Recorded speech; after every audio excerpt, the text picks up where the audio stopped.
Welcome back to the channel. It's your boy, the Hip Hop Lobbyist, man. How y'all doing tonight? Hope you're doing good. I am all right. Just make sure we're getting all our sounds right and all the other good stuff. We're trying to run up a little bit of numbers here, so we gotta go live on this one. Check the social stream on that. Welcome back. Hope everybody's having a good pre-2026. This is the last few days of 2026, man. It's about 12:21 here in the great free state of Florida. And I appreciate y'all for tapping in on the stream tonight, wherever you're watching it from. Now, I am going to be broadcasting vertical and on canvas, so if you happen to catch either stream, I'm really trying to present for a vertical audience, but we'll see what we can do regardless. But either way, thank y'all for tapping in. It is your boy, the Hip Hop Lobbyist. I had an amazing Christmas, one of the best Christmases had in a long time. Really enjoyed time with the family. Enjoyed time with everything that wasn't really business. It's, I guess, in the back of your mind, but it's not really in the forefront of like, hey, I got to answer calls, I got to do this. But it does kind of throw everything off because Christmas on a Thursday, Boxing Day Friday. Do you stream? Do you politic? Do you take care of family? Saturday chilling. It was Sunday, but today felt like a Monday, or really a Saturday. So tomorrow's going to be a little crazy, but you know, people have to round out the year. And we may be streaming again later today as we round out checking invoices, searching for checks, making sure we're lined up for that first week of conference. Sorry, not first week of conference, first week of session in Florida. So we'll get that going and make sure we have a chat that's live. Anybody that is here with us, I'm going to go ahead and check out that President Trump not presentation, what was it? What did Trump have earlier? Press conference with Zelensky. That's what it was. I'm going to jump into that real quick. See where I'm going to start getting some content on this one.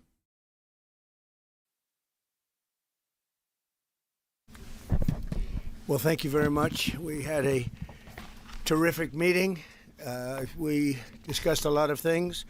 As you know, I had an excellent phone call with President Putin that lasted for over 2 hours. We discussed a lot of points, and I do think we're getting a lot closer, maybe very close. The president and I just spoke to the European leaders. They were President Emmanuel Macron of France, President Alexander Stubb of the Republic of Finland, President Karol Nawrocki of the Republic of Poland, Prime Minister Jonas Gahr Store of the Kingdom of Norway, Prime Minister Giorgia Meloni of the Italian Republic, Prime Minister Keir Starmer of the United Kingdom of Britain and Northern Ireland, Chancellor Friedrich Merz, the Federal Republic of Germany, Secretary General Mark Rutte, the North Atlantic Treaty Organization, NATO, President Ursula von der Leyen of the European Commission. We spoke to all of those great leaders. They're all great leaders. And we had a great talk with them after we were completed. We thought it was appropriate to speak with them. And our meeting was excellent. We covered, somebody would say 95%. I don't know what percent, but we have made a lot of progress on ending that war, which is really certainly the most deadly war since World War II, probably the biggest war since World War II. And I want to thank Steve Witkoff, who's here, and I'd like to thank Jared, who's here someplace. Thank you, Jared. And thank you, Steve. What a great job you've done. Jared Kushner, Steve Witkoff. And Marco Rubio is here. Thank you, Marco. And yeah, I didn't get to see this earlier, so I'm just catching up on the news. Those two people are doing an unbelievable job. And the four people on this one are doing, I don't think anybody could do it, and we'll see if it gets done, but it's very close, certainly. Nobody would even have a chance of getting it to where it is right now. Nobody would have thought that was possible. So I just want to say we've done very well. We've had discussions on just about every subject, and that includes with President Putin before. And we went into great detail, and we likewise went into great detail today. And it was an honor to have you at Mar-a-Lago and have lunch. I hope you enjoyed the food. Your people enjoyed the food, I can tell you that. You're big, strong people. Your general over there looks like central casting. I want to also, by the way, speaking of generals, we have a great general, General Reagan Kane, who is here someplace. Thank you. General, thank you very much. He's great. So, Mr. President, maybe you want to say a few words, and then we'll speak over the next couple of weeks. We'll speak probably quite a bit, but we'll speak tomorrow. Thank you very much. Appreciate it. Thank you so much, Mr. President. Thank you. Thank you for everything. Dear colleagues, first of all, I would like to thank President Trump for a great meeting at this amazing place in his home in Mar-a-Lago. And we had a really great discussions on all the topics, and we appreciate the progress that was made by American and Ukrainian teams in these recent weeks. Special thanks to Steve Witkoff and Jared Kushner, and thank you to for their engagement and full commitment, and also to our team, and first of all to Rustem Umerov and General Gnatov, and to all our teams. And we discussed all the aspects of the peace framework, which includes, and we have a great achievements, 20-point peace plan, 90% agreed, and U.S.-Ukraine security guarantees 100% agreed. U.S.-Europe-Ukraine security guarantees almost agreed. Military dimension 100% agreed. Prosperity plan being finalized, and we also discussed the sequencing of the following actions. And we agree that security guarantees is a key milestone in achieving lasting peace, and our teams will continue working on all aspects. We also had a joint productive call with European leaders, like President Trump said already, and a lot of leaders, including NATO and the EU. And we agreed that our teams will meet in upcoming weeks to finalize all discussed matters. And we agreed with President Trump that he will host us, and maybe in Washington, European leaders and Ukrainian delegation, yes, in January. And Ukraine is ready for peace. And once again, would like to thank President Trump for a warm welcome and substantial discussion. Thank you, Mr. President. Thank you very much. Thank you so much, Mr. President. Any questions, please? The first ambitions from President Zelensky, 90%, 100%. The U.S.-Ukraine security guarantees, what number are we at right now? Well, I think look, you can say 95%, but I don't like to say percentages. I just think we're doing very well. We could be very close. There are one or two very thorny issues, very tough issues, but I think we're doing very well. We made a lot of progress today, but really we've made it over the last month. This is not a one-day process deal. This is very complicated stuff, but I think when the president says 95, I think, could be close to 95%. Yeah, please, behind you. Mr. President, have you agreed on the so-called free trade zone on Donbass? How to separate the sites? How to make the separation line? Who will be responsible? The word agreed is too strong. I would say not agreed, but we're getting closer to an agreement on that, and that's a big issue. Certainly, that's one of the big issues, and I think we're closer than we were probably.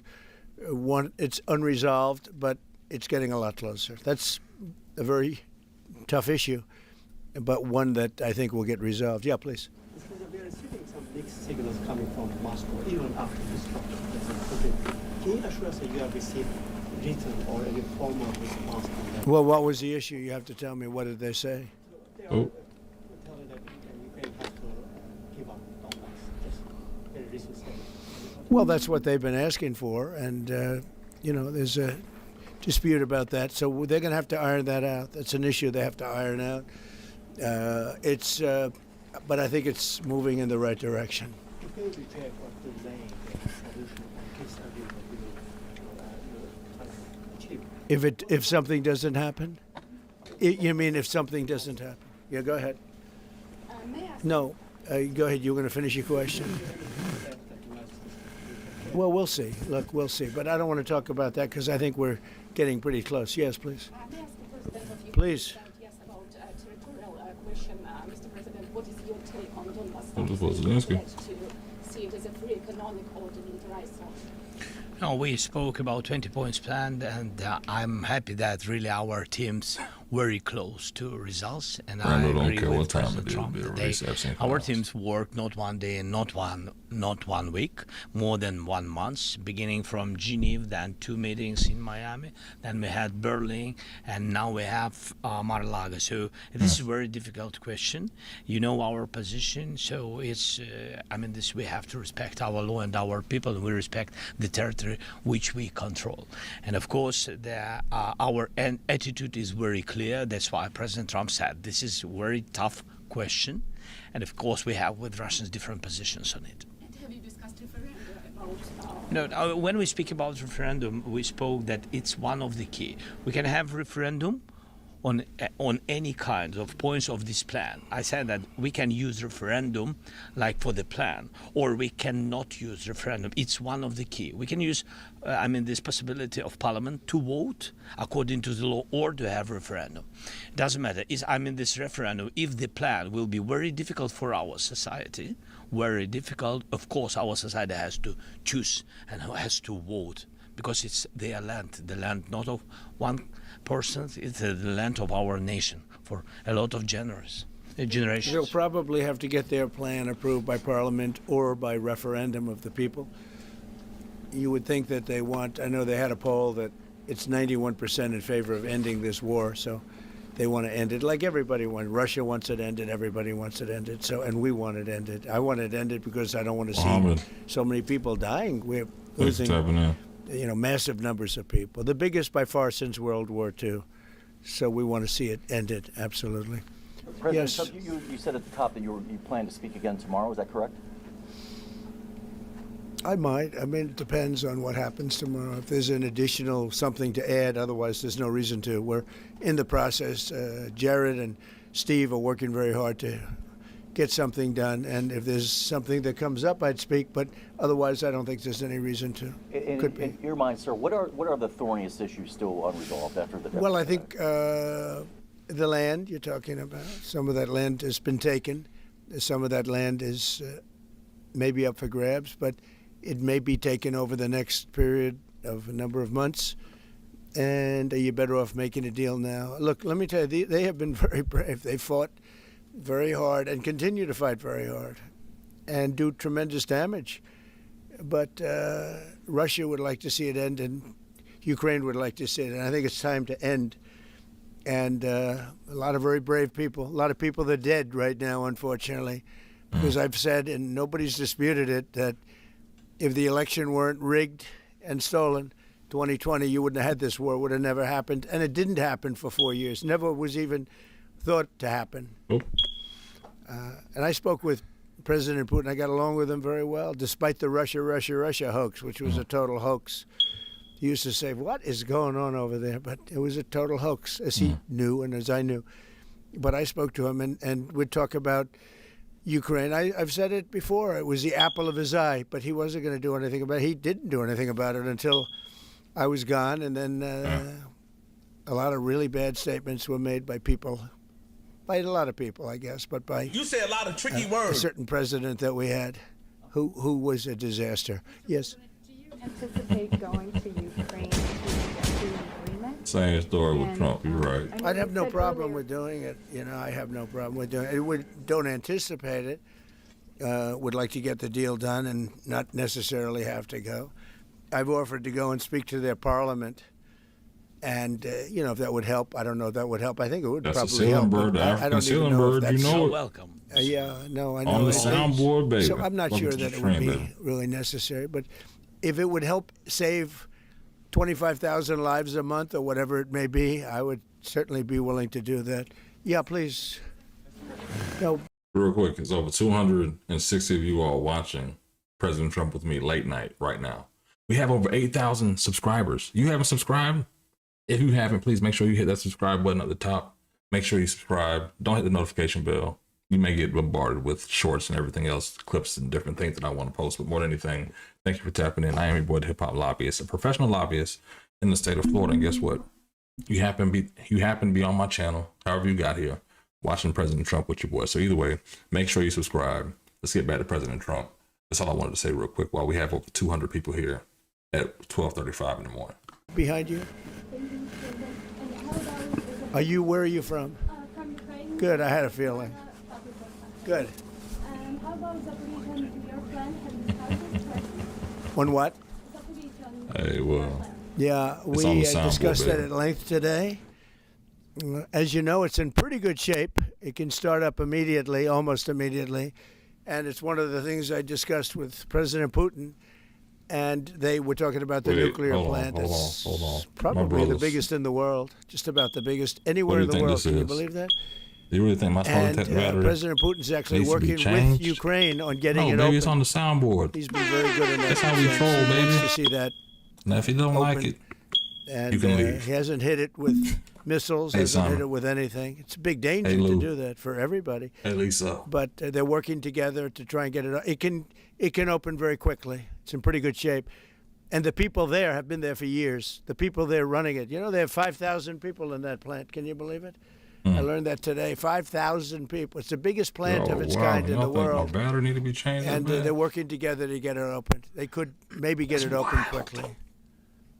That's a big step when he's not bombing that plant. It's a big step. You, in the readout from Moscow, Absolutely, they talked about wow. the creation of some working groups. that Yes. would Got be to queue it set. up, Can you man. tell You us gotta about queue what it those up. working groups Sure. would entail, and also, if you wouldn't mind, what is the message that you will give to Putin when you speak to him after your meeting? So here? the working group is going to be composed of Steve Witkoff, Jared Kushner, General Raisin Kane, Marco Rubio, and a few other people that we're going to be putting onto it. That's I think good, Ryan. Pete I'm good. Hegseth should be in that working group. He knows the territory very well. He's been fantastic at what he's doing.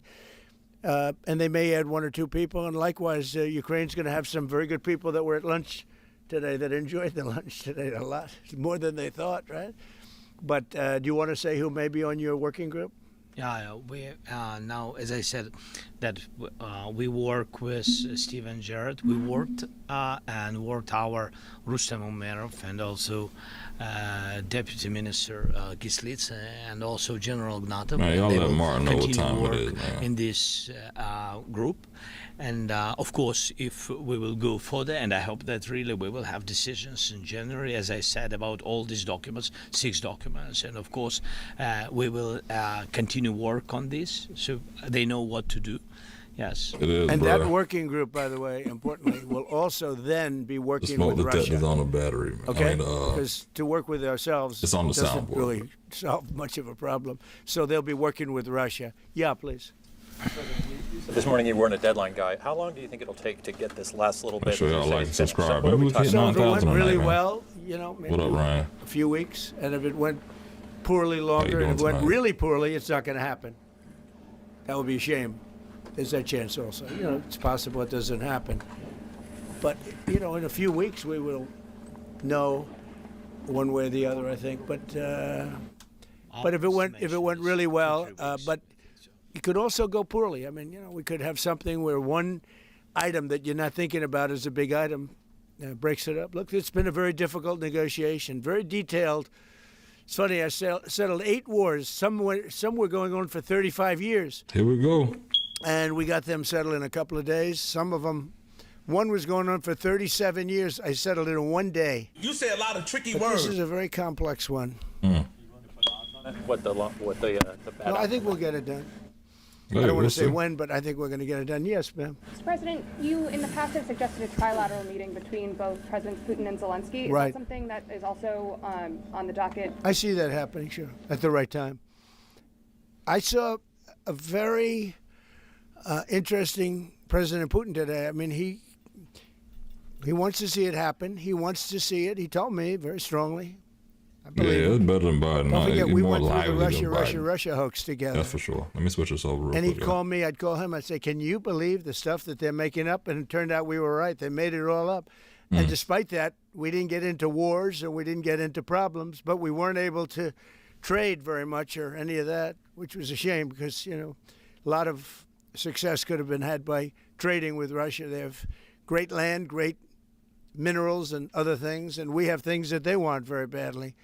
But the Russia hoax, which was a terrible, made-up, fictional thing by Crooked Hillary and by Adam Shifty Schiff and bad people, sick people, they made it up. It was all a made-up hoax.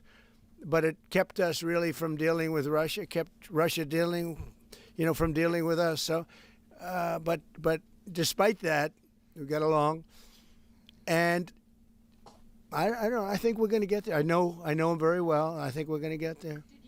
Discuss any time, location, meeting place? Yeah, we're discussing a lot of things. No, look, I was on the phone with him for almost, I guess, 2.5 hours. They're just telling me now. It's a long time. We discussed a lot of things. We didn't talk about the weather. I'm not even a full-time content creator like that. What a beautiful day it is in Palm Beach, Florida. Yes. Appreciate y'all, man. President Zelensky mentioned maybe a meeting with European leaders back in Washington. Would that be in the next few weeks? Well, in Washington or someplace, yeah. These leaders that I just read, these are great people. They've spent a lot of money on helping Ukraine. And look, they're doing it for themselves also, meaning their country, because Ukraine's a very important country. And give my thoughts on it. For them in particular. For us, it's very important. To me, it's the lives. We're thousands and thousands of miles. We're protected by a thing called the Atlantic Ocean and lots of other places, to be honest. And they're not. They're right there. But we're working together with them as we should be. But I'm doing it to save lives. We're not spending any money. Biden gave $350 billion away. Here we go. And the president was nice enough to give us a contract to take out rare earth and things. So we'll see how that all works out. We have a contract, but we appreciated that. He was very good. But we'll see how that works out. But if you think about it, we're going to have. I really believe we're probably, Mr. President, by far closer than ever before with both parties. We had some times when he was close and President Putin wasn't. Then we'd have President Putin was close and he wasn't. You saw that in the White House. But I think they both want to see it happen. In your conversation with... You're saying that you've said multiple times that They're not bringing the Epstein files tonight, man. nearly 100 American citizens. We got Jasmine Crockett, she might. Yeah. What's your message to their families whose loved ones died fighting? Well, look, the message is so obvious. It's what a shame. They died in a foreign country. And some are celebrated people. They're very celebrated. But so sad that a thing like that would happen. Yes, ma'am. Obviously, security is a major issue for the Ukrainians. Right. Did you offer any promises, any assurances today? Well, I did. We want to work with Europe, and Europe is going to take over a big part of it, as you can imagine. They're right there. But we're going to help Europe 100%, like they'd help us. Yes, ma'am, you were going to say something? Yeah, I was just going to ask, when your conversation... Who are you with? Andrea Shala with Reuters. That's what I thought. Yeah. So in your conversation with President Putin, did you discuss what responsibility Russia will have for any kind of reconstruction of Ukraine post an agreement? I did. They're going to be helping. Russia's going to be helping.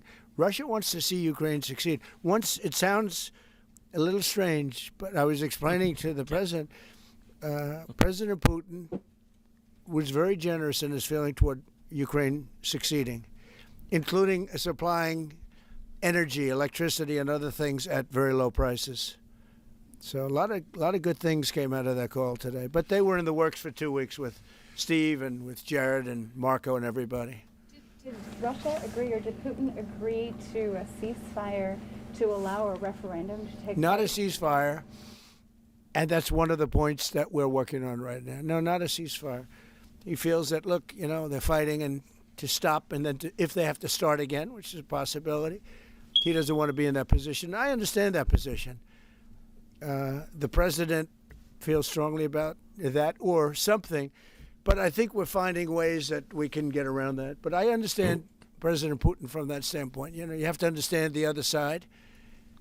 And, I'm on the side of peace. I'm on the side of stopping the war. So, but I think that's a problem that's going to get solved, yeah. Would people who live outside of Ukrainians who fled during the war be allowed to participate in the referendum? What do you mean, people where live? The people. I don't know what that person We have, Poland and Germany. if we speak about the people who are abroad, who are not on the territory of Ukraine, you mean that in Poland, in Germany, we have millions of people. Yeah, they have a referendum in the same of elections. In the same way how people come and vote, they have rights for this, and of course they have to come. That's why if we will come to referendum, yes, if we will come to such decision, people need infrastructure for this, and it's not simple. And that's why we spoke about it. It can't be in one day, very quickly. It's difficult because we need infrastructure. When you have millions of people, you have to build it in Europe, mostly in Europe for today. President Trump, I know you've sounded an optimistic note here, but what happens in a few weeks if things sputter? What are you prepared to do? They keep fighting, and they keep dying. No good. But if things don't happen, they keep fighting, and they keep dying. And we don't want that to happen. He doesn't want it to happen. President Putin doesn't want it to happen either. Okay? Thank you very much, everybody. Thank you. Appreciate it. Great. Thank you. Hey, Thank you. at the end of the day, Thank you. I don't know. Was it a good lunch? There's no lunch. He walked in. He said, "This place is gorgeous." I don't think he wants to go to the White House anymore. That's the problem. I'm ready to go to White House. I know we are.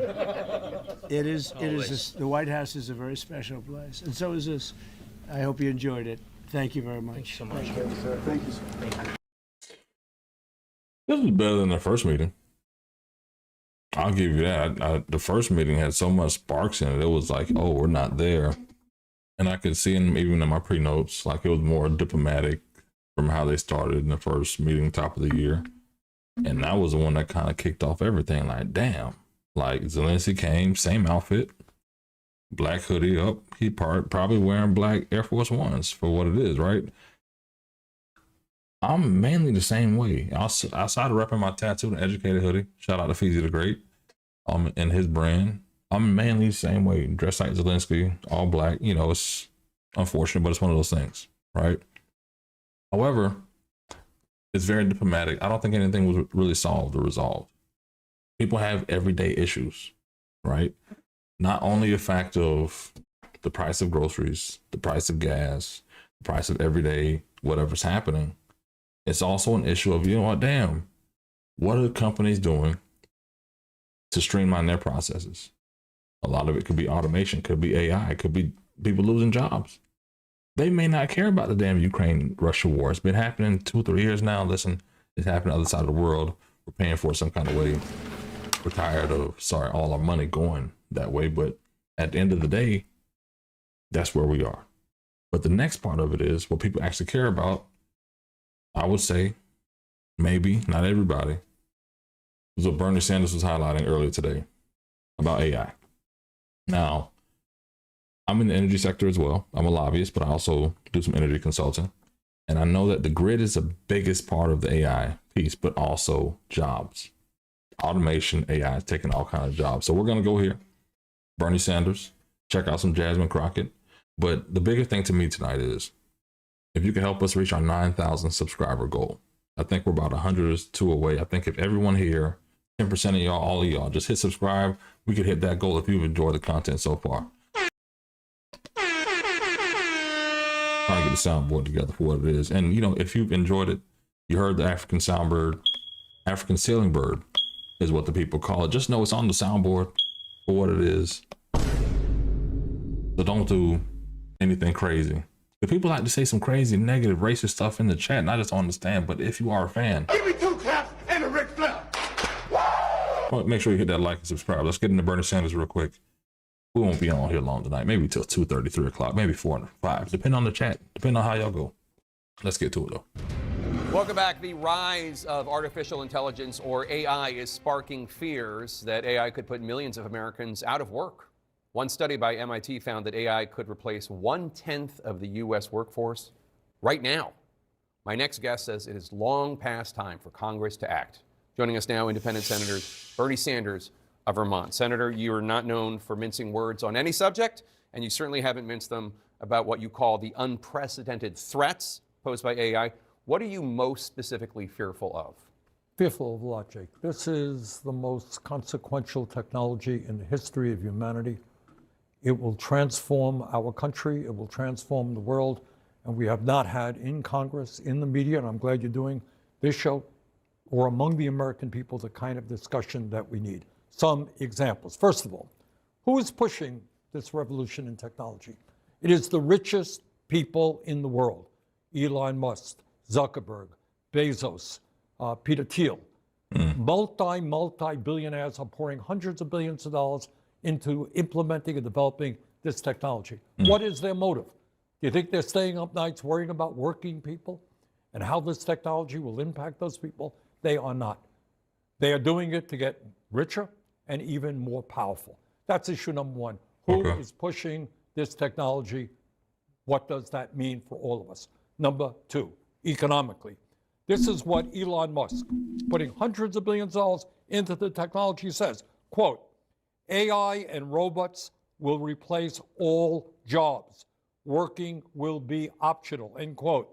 Bill Gates, hundreds of billions of dollars into this technology, quote, humans won't be needed for most things. Well, I got a simple question. If there are no jobs and humans won't be needed for most things, how do people get an income to feed their families, to get health care, or to pay the rent? There's not been one serious word of discussion in the Congress about that reality. Issue number three. Studies out there tell us what we all know to be true. Young people now are spending an enormous amount of time with AI. There are kids who are now getting most of their emotional support from AI. Yeah. If this trend continues, what does it mean over the years when people are not getting their support, their interaction from other human beings, but from a machine? What does that mean to humanity? And maybe last but not least, I did a symposium at Georgetown with Jeffrey Hinton, who is considered to be the godfather, Nobel Prize winner of AI. He thinks that AI is soon going to be smarter than human beings. So the science fiction fear of AI running the world is not quite so outrageous a concept as people may have thought it was. Those are some of the issues that are out there. On the subject of the replacement of millions of jobs, I want to play something that the CEO of Google, Sundar Pichai, said last month about that topic. AI is the most profound technology humanity is ever working on, and it has potential for extraordinary benefits, and we will have to work through societal disruptions. Right. It will create new opportunities. It will evolve and transition certain jobs, right? And people will need to adapt. Now, the way he talks about it is, this is happening, and we, humanity, need to figure out how to adapt to it. Right, while they make huge amounts of money. Yeah. Well, I think one of the things I think we need to do, and right now, among many other things, we're seeing data centers sprouting all over the country, raising electric bills for people in the communities, et cetera. I think we need to be thinking seriously about a moratorium on these data centers. Frankly, I think you got to slow this process down. It's not good enough for the oligarchs to tell us it's coming, you adapt. What are they talking about? They're going to guarantee health care to all people? What are they going to do when people have no jobs? What are they going to do, make housing free? So I think we need to take a deep breath, and I think we need to slow this thing down. One way to do it would probably be a moratorium on data centers. The CEOs would no doubt say you would be stifling entrepreneurship and innovation. Well, I look at it a little bit differently, and I think as a nation, as a world, we have got to do it. Is technology bad? Of course it's not. There are good aspects, bad aspects. The function of technology must be to improve life for human beings, not... But AI has done some of that. Not to cut the good senator off, but to be all the way factual. AI has helped people post-pandemic bring money and services for business, help make themselves millionaires, help start a business. Imagine the simple fact of I use AI, Fireflies, and Fireflies is in every one of my Zoom meetings, my team meetings. It's like my secretary, taking copious notes. And I can go back to the meeting and it gives me a summary of everything. It's like there's so many things that AI is doing that makes it so like damn amazing. But AI has been here for so long. It's gotten to a point of, yes, we have an argument about data centers. I completely understand they're part of the grid. We also have an argument about people losing their jobs to AI. We also have a part of saying, okay, how do we be competitive in a generational, what I call vortex, where technology is basically getting to a point of saying, you know what, hey, we can do it faster, we can do it better. But at the same time, I do feel that a lot of these areas that want data centers, I think they should have them. Where communities make the protests, and they're picking areas that are by communities where people can be impacted the most, then that conversation is totally different. But for right now, it's going to happen. But AI is actually benefiting a lot of people, from the healthcare industry to the financial industry to everyday average people who know and understand how to use it. But that's another topic. We'll get to at the end of this. Not make Musk and Zuckerberg and Bezos even richer than they are. So let us work together to say, okay, if technology is going to radically improve worker productivity, are we going to reduce the work week substantially, making sure that workers continue to get the same pay? Right. If workers are thrown out on the street, how are they going to have health care? Obviously, let's guarantee health care to all people as a human right, etc. So you talked about a moratorium on these new data centers. Yeah. What are some of the other recommendations you want Congress to take as soon as possible? I think we need to vigorously study the impact that AI is having on the mental health of our country. Kids now, among other things, kids can't read books anymore. It's too hard. Kids can't read for their shit. attention span is too weak. So what we need to do is, I worry very much about kids spending their entire days getting emotional support.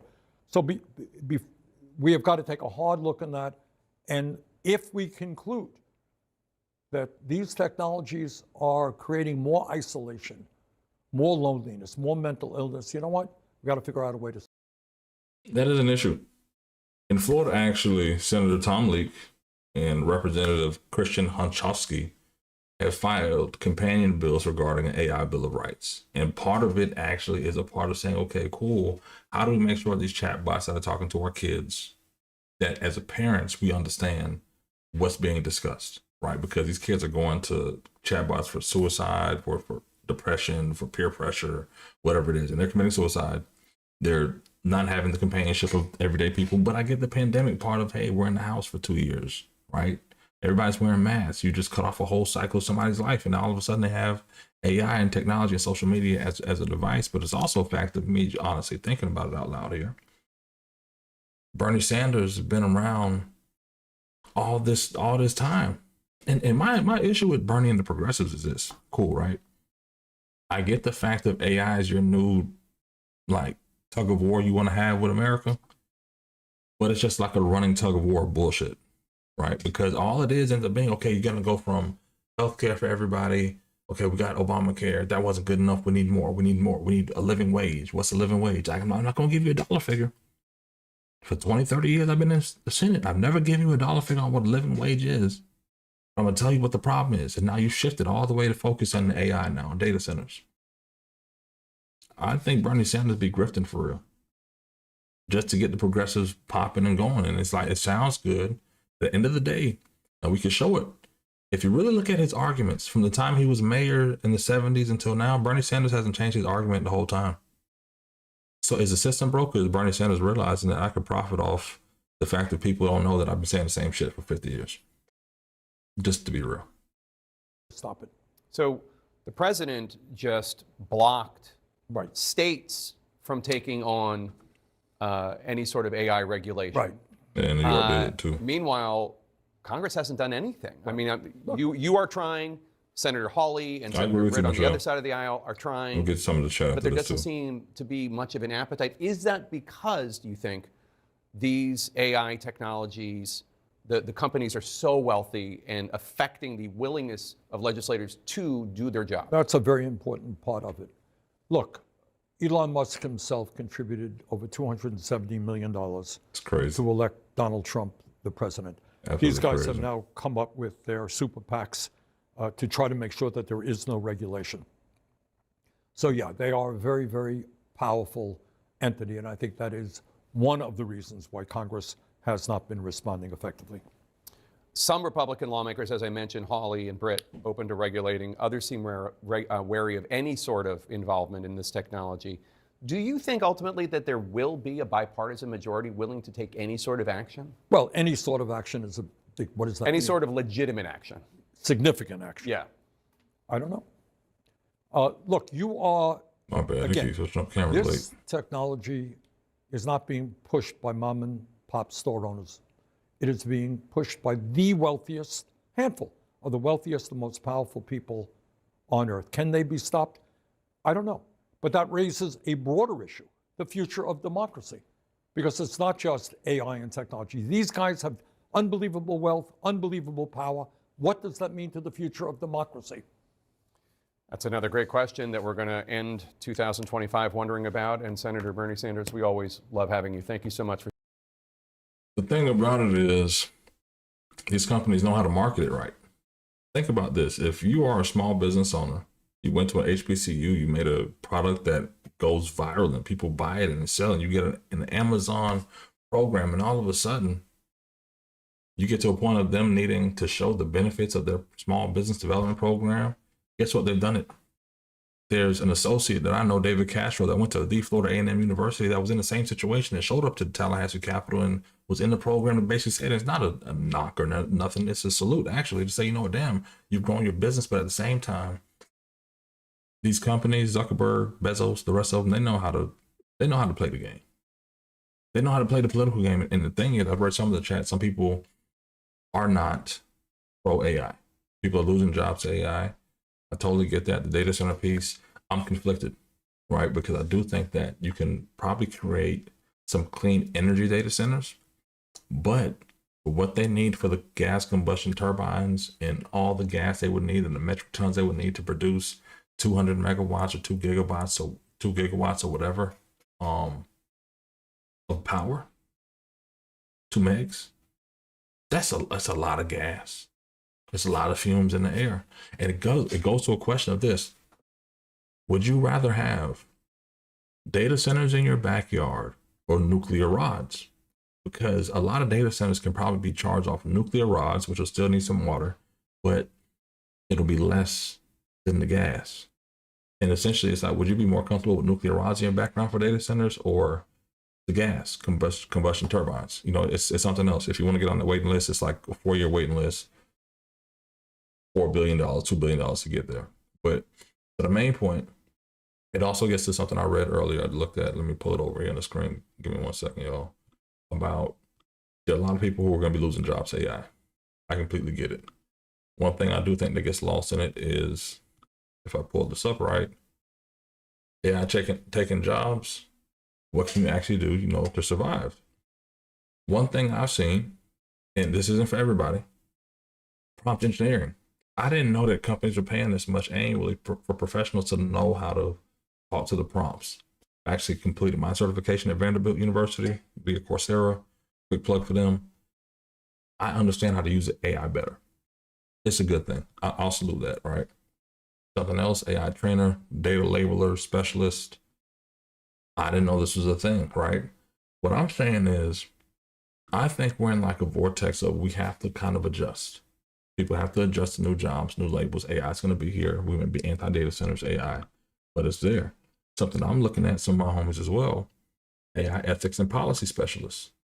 Okay, cool. How are you making sure that when you're building your AI, you're not putting in predisposed things to say, hey, we're not hiring anybody whose last name starts with sh and ends with qua.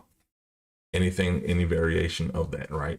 How can you make sure that you're using AI practices legally? And because we're in this wild, wild west of AI, social media, energy, how are we going to do all this, whatever I get there? It leads to this question of, you know, it creates this whole new fields that didn't exist 20 years ago, right? When I was going to school. AI content strategists, which is amazing. You know, somebody I saw earlier, somebody said, hey, these content creators are amazing with the soundboards. That is good. But there's a strategist out there. Right now, I'm just freestyling it. So maybe there's an AI content strategist who could develop a plan to say, hey, whatever. But these salary ranges are amazing. Implementation consultant, how to implement AI into your company. And people have taught me about it. different things. Let me get back to Bernie's piece on that a little bit. But it's to a main point of saying, you know, we're in a generational vortex, I feel. One other thing I want to show here, if I can, is this gentleman, David Hoffman. He does some nice documentaries, right? And I picked this up a little bit because you'll catch on to it. This was early 1900s. You'll see. Let's just get into it. And picked for nothing. Let's not deal in numbers. Let's deal in percentages. For instance, I would say that just this year, my workforce was reduced about 50%. And yet I was able to handle the entire operation much easier than I had in the past. But primarily because of the use of these chemicals that we use in weed control. This has been the real breakthrough in the farm area, and the elimination of this handwork is the chemicals that have come along. And I don't argue the fact that this wasn't, that they should have this money, but it's still an economic fact that I have got to make a profit as well. Here are two machines that sell for $20,000 a piece. So like any other businessman, I think when the time comes, we try to eliminate as many of our expenses as we have and try to increase that profit margin. Do you own this house you live in? No. This is Mr. Pete's house. Sigmund's plantation is in Clarksdale, a typical Delta town with little industry. Negroes in the county outnumber the whites by 3 to 1. Looks like we're going to be able to continue to operate and operate with less people. And of course, being selfish, all of us, thinking in terms of our own desires. Business. Yes, we're concerned about these people, but we're concerned mostly about number one. Well, I'm going to be able to continue to farm and pick cotton and continue to put it on the market. I'm concerned personally with the people that live and work with me, and I think most people are, some, of course, more than others. But you sometimes you become immune to it. I'm not trying to make this a race thing. I'm making it a technology thing. As simple as that. Because there was a point in time where cotton picking or people were doing that line of work, whatever it may be, they hit a technology grind and say, hey, yes, we've had all these freemen that we paid to pick cotton post-slavery, but now we have post-cotton gin. John Deere's made these equipment that we can go do everything faster and more technology efficient. And that's kind of the AI boom in what they're saying. So Zuckerberg, Bezos, Musk, and everyone at the top will know how to trickle this down to get everyone to say, hey, we're in a point where we don't need the physical man labor in the office. Because you know what they say? As someone who is a lobbyist working with technology companies to sell their products to government, you know what they say the biggest fucking gripe is? Individual people inputting shit into Excel spreadsheets and paper. Because technology has made it more efficient. They're able to track fraud faster and all other shit. All this shit that's happening in Somalia, sorry, not Somalia, Minnesota, that could have been discovered faster with technology, AI, and all the different things that are embedded in it. So it's one, a factor saying, yes, we can have a moratorium on the data centers, but also a factor saying, hey, after a while, you have to realize that we're in a technological vortex. It's around 1920 that video was made. 2020, 2025, we're in the same shit. That's what I'm saying. I'm not making it about race. But thank you all for tapping in.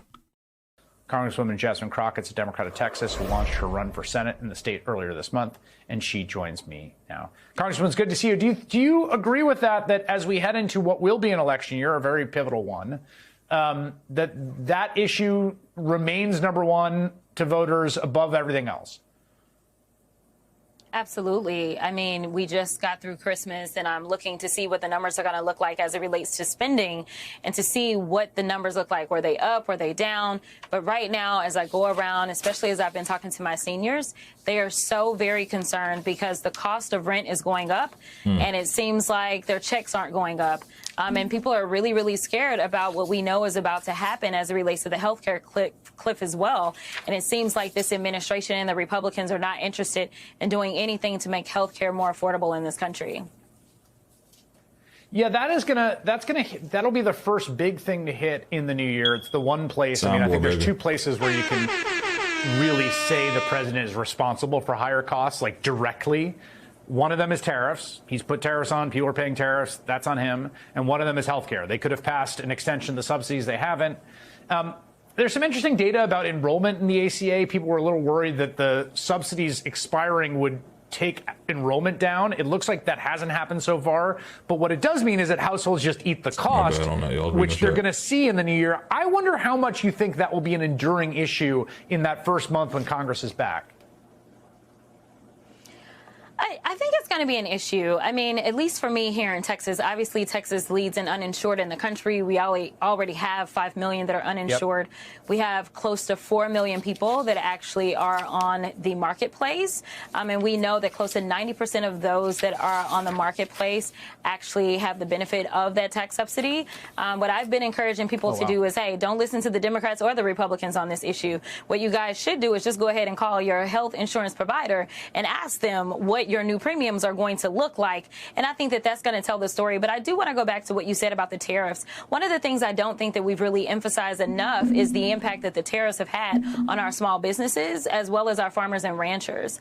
Right now, we know that right here in the state of Texas, Tyson's is actually shutting down one of their plants. And we saw this happen in Nebraska as well, where they shut down because they typically do beef production. And so because beef production is down, and a lot of this has to do with, you know, us sending $40 billion over to Argentina and Argentina beefing up their beef as it relates to the entirety of the supply and the tariffs that are on our own goods. So we have a record number of farmers and ranchers that are filing for bankruptcy, but the ripples for that means those that are working in those processing plants. It also means those grocery stores. And it also means that those prices for all of the consumers are going up. But in addition to that, obviously, our small businesses are really struggling, those that engage in trade in any way.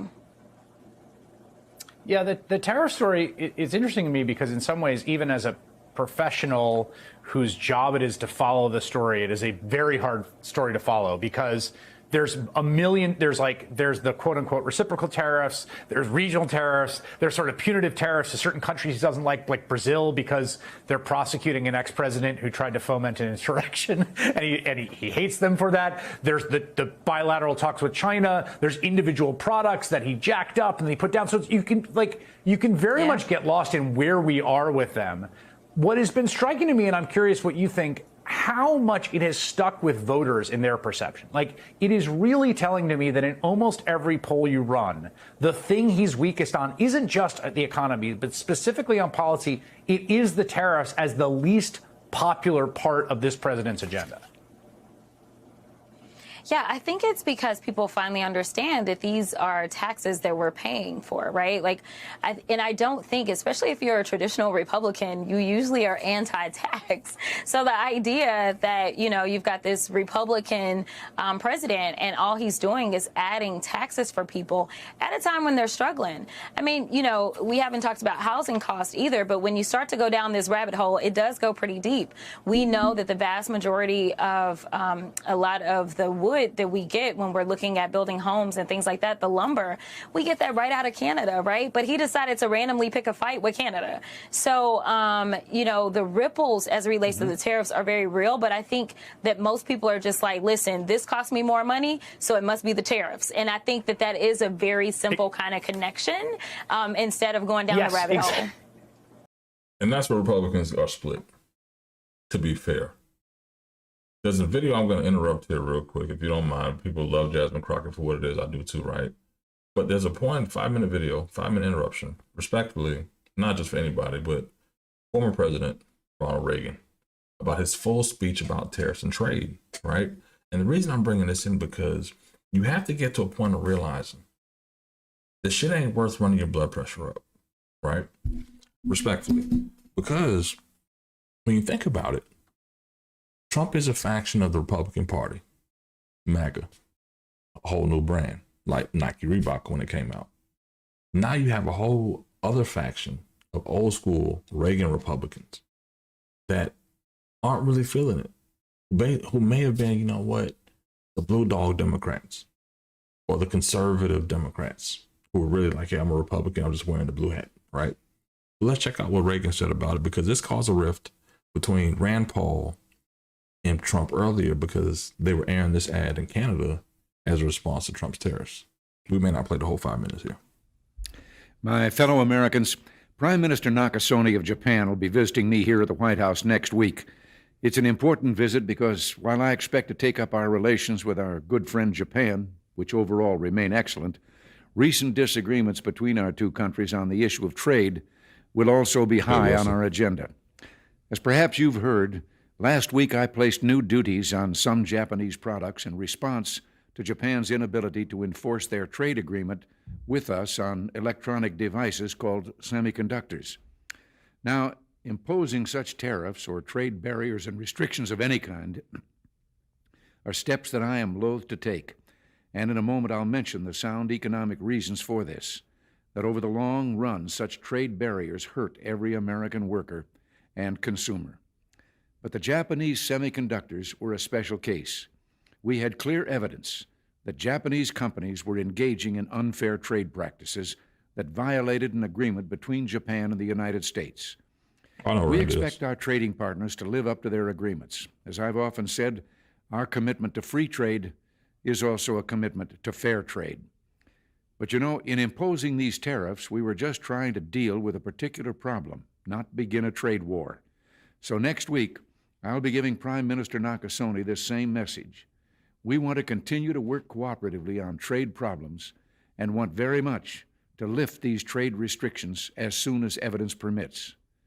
We want to do this because we feel both Japan and the United States have an obligation to promote the prosperity and economic development that only free trade can bring. Now, that message of free trade is one I conveyed to Canada's leaders a few weeks ago, and it was warmly received there. Indeed, throughout the world, there's a growing realization that the way to prosperity for all nations is rejecting protectionist legislation and promoting fair and free competition. Now, there are sound historical reasons for this. For those of us who lived through the Great Depression, the memory of the suffering it caused is deep and searing. And today, many economic analysts and historians argue that high tariff legislation passed back in that period, called the Smoot-Hawley Tariff, greatly deepened the Depression and prevented economic recovery. You see, at first, when someone says, let's impose tariffs on foreign imports, it looks like they're doing the patriotic thing by protecting American products and jobs. And sometimes for a short while it works, but only for a short time. What eventually occurs is, first, homegrown industries start relying on government protection in the form of high tariffs. They stop competing and stop making the innovative management and technological changes they need to succeed in world markets. And then, while all this is going on, something even worse occurs. High tariffs inevitably lead to retaliation by foreign countries and the triggering of fierce trade wars. The result is more and more tariffs, higher and higher trade barriers, and less competition. So soon, because of the prices made artificially high by tariffs that subsidize inefficiency and poor management, people stop buying. Then the worst happens. Markets shrink and collapse, businesses and industries shut down, and millions of people lose their jobs. The memory of all this occurring back in the 30s made me determined when I came to Washington to spare the American people the protectionist legislation that destroys prosperity. Now, it hasn't always been easy. There are those in the Congress, just as there were back in the 30s, who want to go for the quick political advantage, who risk America's prosperity for the sake of a short-term appeal to some special interest group, who forget that more than 5 million American jobs are directly tied to the foreign export business, and additional millions are tied to imports. Let's go. Well, I've never forgotten those jobs, and on trade issues, by and large, we've done well. In certain select cases, like the Japanese semiconductors, we've taken steps to stop unfair practices against American products, but we've still maintained our basic long-term commitment to free trade and economic growth. So, with my meeting with Prime Minister Nakasone and the Venice Economic Summit coming up, it's terribly important not to restrict a president's options in such trade dealings with foreign governments. Unfortunately, some in the Congress are trying to do exactly that. I'll keep you informed on this dangerous legislation because it's just another form of protectionism, and I may need your help to stop it. Remember, America's jobs and growth are at stake. Until next week, thanks for listening and God bless you. This is 1987. Talking about tariffs. Now you have a faction of Republicans again from this era that are still alive. Like, you know what, you're right, I don't believe in that, but this is where we are. And now we're back to 2025. Let me get this right. We're back to 2025. Now people are feeling it. People are starting to realize, like, wait, some of this shit ain't happening. Trump, and that's the one thing the Democrats are going to run on. Is it enough? Let's get back to this, though. More than anything, I think we have over 500 people here. The goal is to help us get to 9,000 subscribers. I'm going to tell you right now, we're at 8,880. If 20 of y'all subscribe right now, today, this moment, we'll hit 8,900. Is it you? Because I hit, see, the thing is, a lot of y'all don't realize, this is unscripted. So I hit the smoke detector battery, like right here. You see smoke? I hit that like it's the church, you know, when the pastors be hooting and hollering, there's I need you to come on down the altar. That's why I hit the African ceiling bird for that, right? But if I can get 20 of y'all, we can get 8,900.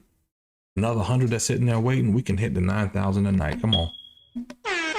Let's get there. But anyway, let's get back to Jasmine Crockett. I appreciate y'all tapping in on the midnight stream. Amazing. I think that's a great point, because I think what's happened is people know about the tariffs and they know that, and they don't like how much money they're paying for things. And so by announcing the tariffs, it's like you've almost claimed credit for every price increase throughout the economy. Yeah. Yeah, and then he continues to say, hey, we're going to give you a refund check for the tariffs. And I just want to remind people that he had promised people that they were going to get a $5,000 check when it came to Doge. And, well, those checks never arrived. And then he announced that there were going to be the tariff checks. And, well, those checks, too, haven't arrived. And then he announced that he was going to do something for our service members. And I don't know if those checks are arriving or not, but he claimed that it was out of the tariffs. And yet again, it was not going to be out of the tariffs. He was going to take more money that had already been designated and appropriated specifically for our service members and just readjust the pocket of money that it was coming from. So, I mean, I think that people are understanding that it's not good to have a con man as the commander-in-chief, and people are frustrated because they know that the cost of everything is going up. Not to mention, we have people like the Secretary of Education that wants to downgrade certain degrees and make it more difficult for those that have certain degrees that they've earned to be able to make the living that they need or to be able to support themselves. So it's just, right now, he's just compounding issues. And I know that you mentioned the Great Depression. And yeah, we're not there yet, but there are estimates from experts that think that we are on track. I mean, we've lost 1.1 million jobs since he swore in just in January. It has not been a full year. And when we look at these elections that have taken place, whether we're looking at November 4th or whether we're looking at these special elections, I think what you're seeing is people are signaling that they are not happy with anything that is going on, whether it's the tariffs or the other policies that are making it more difficult for our economy to sustain itself. Hold on, TDG, real quick. Did you get your check? Did you get your veteran check of $17.76? Let me know in the chat if you got it. You say you did. I just want to confirm, because I think with my girl Jasmine Crockett, the Queen of Clockett. I think what she was saying here is that it was already money that was allocated to the vets. All they did was rename it and relabel it to say it's basically came from the tariffs, and maybe it didn't come from the tariffs. It was already maybe allocated in the budget, the general budget they may have held up and passed, you know, with the SNAP benefits, you know, a month ago around Thanksgiving. But did the checks arrive? That's the main question. That's all I want to know. This next year is going to be an interesting one in Congress for a bunch of reasons. One, it will be officially an election year. Two, there was a plan hatched by Donald Trump and Mike Johnson and a bunch of Republicans in the state houses to sort of voter-proof the Republican majority by using aggressive gerrymandering to make it so that, Democrats could not win back the House, that voters couldn't reject Republican rule. That's in much worse shape after. I thought the checks weren't coming until March. TDG said he got his checks. Redistricting effort. What do you think? How early do you think the cracks are going to show in the House leadership when Congress is back in session? They were already starting to show at the beginning of the year, but what do you think about how much more pressure Johnson will be under when you guys are back in session? Yeah, I think it's looking really bad for him. But listen, I didn't expect him to last this long, so kudos to him. You know, he's lasted longer definitely than the last speaker that they had. So, I mean, that's something to be proud of. But I really don't know. I mean, from, you know, the frustration over the Epstein files and the cracks that we've seen there to the number of people that have just decided that they want to retire because, as has been noted, this has actually been the most unproductive Congress that we've had in decades. And that is saying a lot because the last Congress was the most unproductive in quite some time. But it really means that much more when you're talking about the fact that the Republicans control both chambers as well as the White House, and they still can't get things done. And so, obviously, the things that they have gotten done, they are disastrous, from the big ugly bill, in which we will feel the full effects of that, you know, coming up right until the midterms. And then the fact that when we go back in, you know, we're facing another shutdown come January 31st. Every time I'm flying, I'm talking to TSA workers and I'm telling them, please put something back. Please be prepared, because I don't believe that these people are actually going to govern. So, you know, I think that that's another thing that may end up hitting them really hard. And depending on how Johnson handles this pending shutdown, I think that this may be the final nail in his coffin. Damn, that was a nasty, real nasty way to end the interview. That's for sure. I want to get to something else I just saw. I want to mix it up. I know we love Jasmine Crockett on this channel just for the spunk and the vibe she brings to politics, right? Christmas Day, I was really kind of shocked to hear that there was a strike on Nigeria, right? And again, I haven't streamed since before Christmas, really dedicated time to the family, but want to get an update on that because I know there's been conversations that even brought Nicki Minaj out to basically say, you know what, hey, yes, that Christians being persecuted in Nigeria and something needs to be done about it. And I understand that this is an issue. I'm a Christian myself, right? But Christmas Day was kind of crazy to me. Let's just get a quick recap on it. About the U.S. military's Christmas Day strike in Nigeria. President Trump saying ISIS terrorists were targeted for killing Christians in the region. U.S. and Nigerian officials now confirming they worked together on the operation, which they say killed multiple terrorists. Joining me now, Zulfat Suara. She made history in 2019 as the first Nigerian-born woman elected to any political office in the U.S. She serves as a councilwoman at large in Nashville and Davidson County, Tennessee. Zulfat, thank you for joining me. First off, just your reaction to the strikes in your native country on Christmas Day. Thanks, Ike, for having me. I think when the news first came out, it was a little bit troubling because it came out in the middle of the night when they were still sleeping. And many of us are baffled that the U.S. president unilaterally attacked a sovereign country. And of course, immediately having families in Nigeria, I have families in both South and Northern Nigeria, waiting to talk to them, to call them, to see what's going on. Those were the reactions. But everyone knows that this conflict has been going on for a long time. A lot of Nigerians have died because of this. And so just knowing that there's an end in sight was also a welcome relief for a lot of us. Zulfat, how significant is it to see the U.S. working together with Nigerian officials on this operation? It is significant, and I applaud the Nigerian government knowing that maybe they have limited means to curb what's been going on for a long time. Like I said, it's been a lot. A lot of Nigerians have died, Muslims, Christians, over different reasons, and so it cannot keep going on. And so putting the safety of Nigerians on top of everything and asking for help, I applaud it, and I'm glad that they also keeping control. Nigeria is still in charge. Nigeria is still a sovereign country. Nigeria is still making the calls. And so that's very important as well. Now, President Trump says terrorists are deliberately targeting Christians in Nigeria. But is it only Christians? No, it's not. It's not. You know, many people that know my story know that I come from a mixed family. My mother's family are Christians. My father's family are Muslims. I have families in North and South. That's what Nigeria has always been. We've been very mixed. And Chat always live on here, bro. I love y'all. The reports that's been coming out. Chat forever live. Agency have confirmed that no, this is not a religious killing. Christians were being killed, and it should be condemned. But so are Muslims. The last bombing that happened at a mosque. And so these terrorists, these are herders that are about land and funds. It's bandits kidnapping and raping people. So it's about security for all Nigerians, because all Nigerians will be persecuted and killed by the different groups. Now, Zulfat, I'm curious, how strong of a presence does ISIS have in Nigeria right now, especially in the area of the military strike? It's a very complex thing, and a lot of Nigerians will tell you that there are people coming in from outside of Nigeria, close to the border from other countries surrounding the area. There are people that have religious terrorists out there. That is a fact. But like I said, it's a very complex area. Some of them are just farmers stealing land and taking ransom from the people. Some of them are bandits that are kidnapping and raping. So it's a whole lot of, it's a security issue. That's the way that I will categorize it. But whatever it is, the most important thing is that Nigerians are safe. The most important thing is security for all Nigerians. It doesn't matter who's doing the killing or who the victims are. The critical issue is that safety and security of all Nigerians. I think that's the most important thing. If you look at all the diplomatic stuff happening, I guess the wars happening, Palestine, Israel, Congo, Ukraine, all the good shit.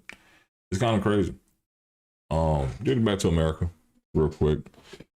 You know, we're dealing with ICE, everything else. We reported, not we, because it's only me, right? Gavin Newsom could really, have his onion peeled back on a lot of the shit that's happening in Cali. Not even from the gas prices. I see the chat talking about $2 gas prices, which is good someplace. I think it's like $2.89, $2.90 in Jacksonville, right? Typically I do ask if it's first time here. I'm not going to ask you to like and subscribe this time, but what I am going to do is let me know where you're watching from and let me know the price of gas in your city, right? So we've had people from Texas, North Carolina, Florida, all over give me their city and their gas. And I'm not taking your data. I'm not asking you to sign up for anything right now for what it is. But what I am saying is just let me know what the price of gas is. Now, people do talk about eggs. I did go to Waffle House this morning. I got me a good old Fiesta omelet, hash browns chunked. Gotta love good old Waffle House. Now, I used to be anti-Waffle House until I was working overnight at Target when I was in college, right? And then we left 4 in the morning. We were supposed to be there from 10 p.m. to 7 a.m. We were college students. We had 8, 9 a.m. classes, bro. We was out there 4 a.m. Like, we getting the work done. Let's grind it out, right? Boom. Then we went to Waffle House. All right, cool, bomb. I fell in love with Fiesta omelet first time, right? Cool. But all that put together, let me know the price of eggs. I don't really buy eggs like that. My wife doesn't eat them. My son rarely, so we get a dozen and we can last until they expire. But most people, they need 7 to 8 crates a month. That's crazy to me. But when you have 6, 7, 8 kids, it makes sense. But to the main point, Gavin Newsom, California, a few weeks ago, they canceled, because they're $13 billion in debt, they canceled the $30 a month plan for immigrants, illegal immigrants and legal immigrants that they offered. Now they're at a point of saying, this Fox News special says that they may lose more money because guess what? Now immigrant truck drivers are filing lawsuits against them not being able to drive with the CDL, which is crazy. Nearly 20,000 immigrant truck drivers are suing the California DMV over canceled commercial driver's licenses after a string of deadly crashes. So do they have a case? Let's ask Fox News contributor and former Whitewater Deputy Independent Counsel Sol Weisenberg. Sol, so great to see you.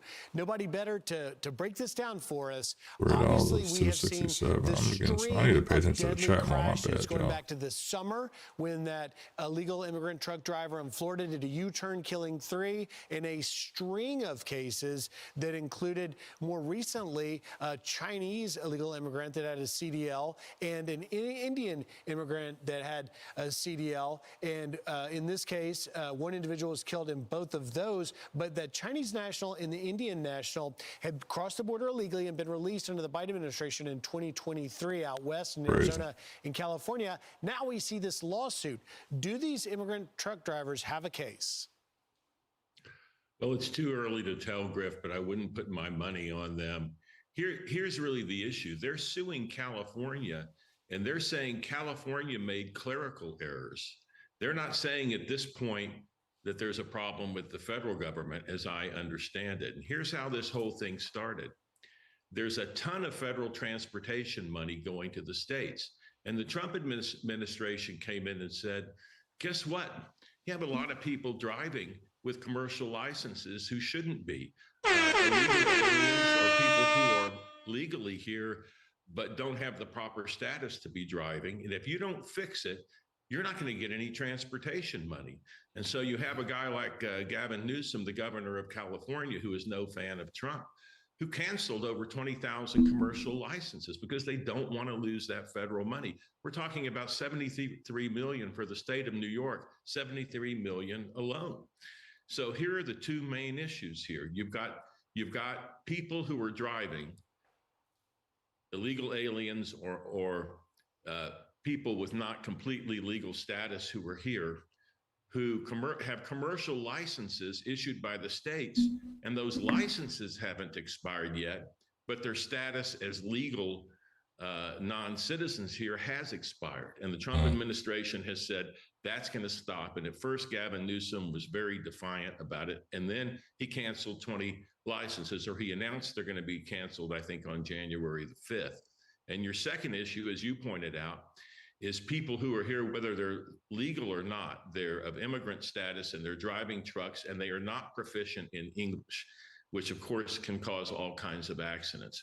So those are the economic factors, the financial factors that are driving a state like California, which is certainly not Trump friendly on immigration policy, to say we better do something or we're going to lose a lot of money. That's kind of the backdrop of what's happening here. You saw that shit? Saul, and I'm not a lawyer, you are, but I wonder too, when I hear about this case, I wonder.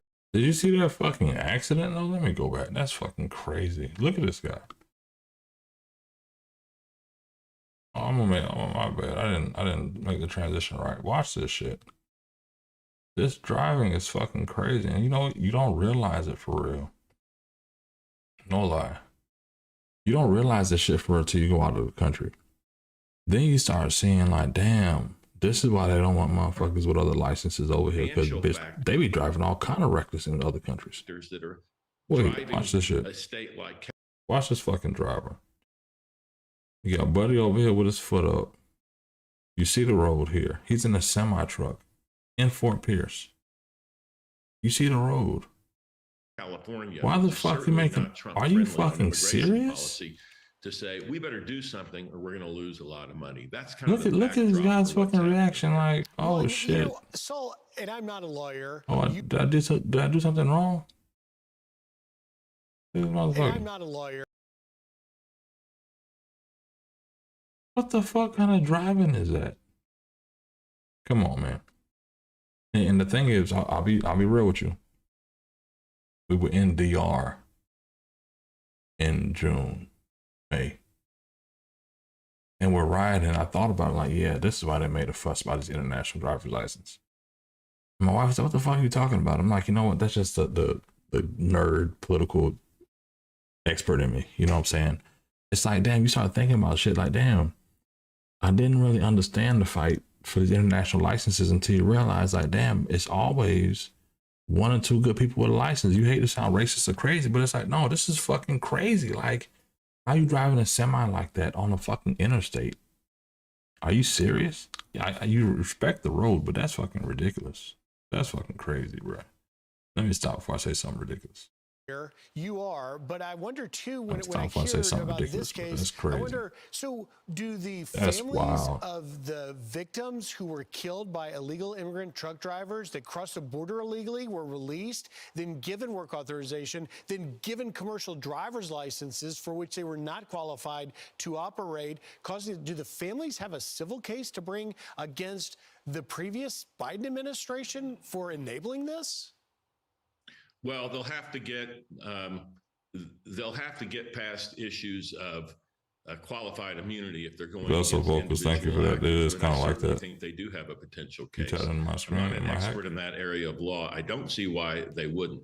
But again, I think it's very interesting that this lawsuit says so far hey, there's just been a lot of clerical errors. We don't have any problem with you saying that people who aren't in the country legally shouldn't have commercial licenses. We're just saying you made errors, and that's fine. They can make that claim. If they can make that claim, that's fine. If somebody is going to get canceled who should be driving, fair enough. I just think the larger issue is that the Trump administration has, as they have in so many things, has finally decided to come in and say, this is going to stop.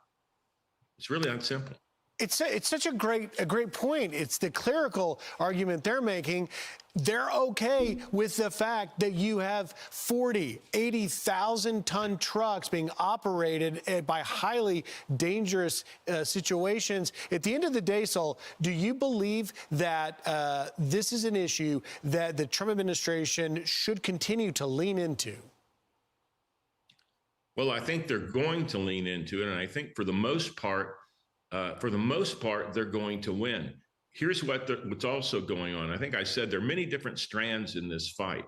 The Trump administration is also coming in and trying to change federal regulations that govern trucking in order to say, hey, if you come in president who and you have, even if you have temporary asylum status and you're here legally because you have temporary asylum status, you still should not be able to have a commercial driver's license. I agree with that shit. Trump administration is coming in trying to change the federal rules to accomplish that.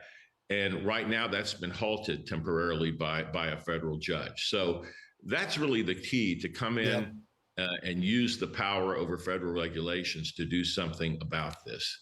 So Weisenberg, always great insight. Have a great weekend, my friend. Great story here. I think this is like the human side, to be factual, right? I just saying that crash is absolutely crazy to me, because that's absolutely wild. I drive on a lot of Florida highways. I have to pay attention to a lot of shit, a lot of semis, a lot of other roads. Like, I sometimes skip trips, and like if I'm not feeling well, or just, you know, if I don't get on the road, I don't get on the road.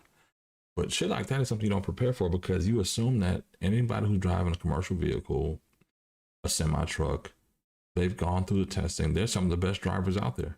They're some of the only drivers that are forced to drive manual. I literally had a conversation with my homie. He's a car salesman. And he's like, listen, hey, bro, I want a stick shift as a car, as my next car. He's like, bro, they don't make those anymore. They only give you the paddles. And I'm like, bro, if you realize, just like people who said with AI, they couldn't read everything earlier. It gets to a point of saying, like, you know what, damn, it does get to a fact of saying people really can't drive. And the real truck driver needs to be able to drive a stick shift, but the regular people driving automatics, it doesn't make sense. But you would assume, honestly, that most CDL drivers, most semi-truck drivers would be very experienced and licensed commercially to handle that freight. It's absolutely crazy. That fucking U-turn I saw. Whatever that guy gets, he deserves. Absolutely crazy. Pay that family. Pay that family. Real quick, what I want to do is read some of the chat real quick, because the chat is always popping. Always appreciate the chat. Hold on. Let me move the chat up here, because the thing is, I'll be real.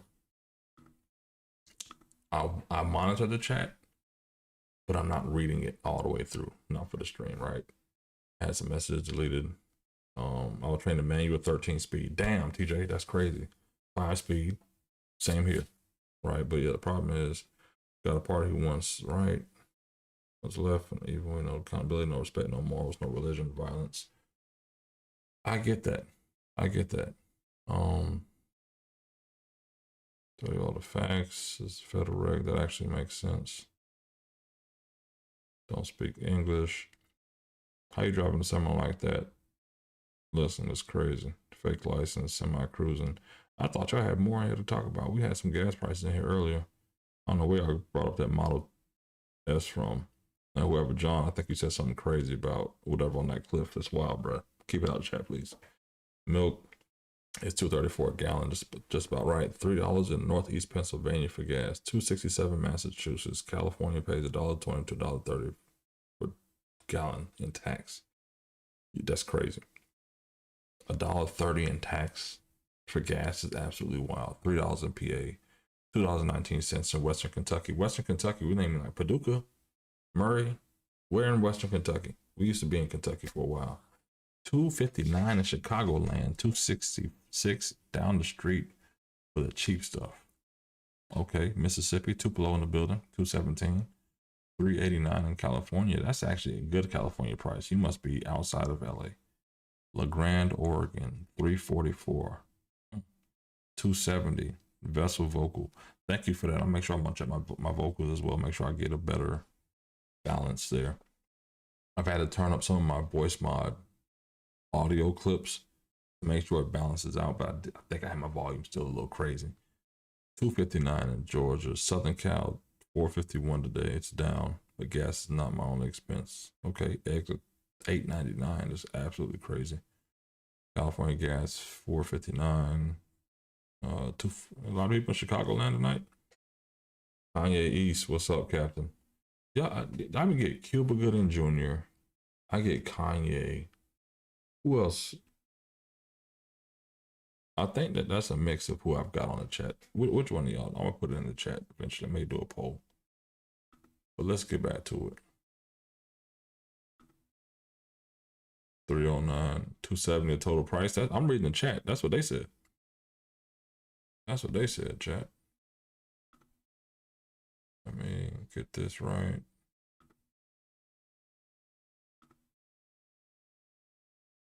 I'm going to watch some of this Jasmine Crockett interview that they released earlier tonight.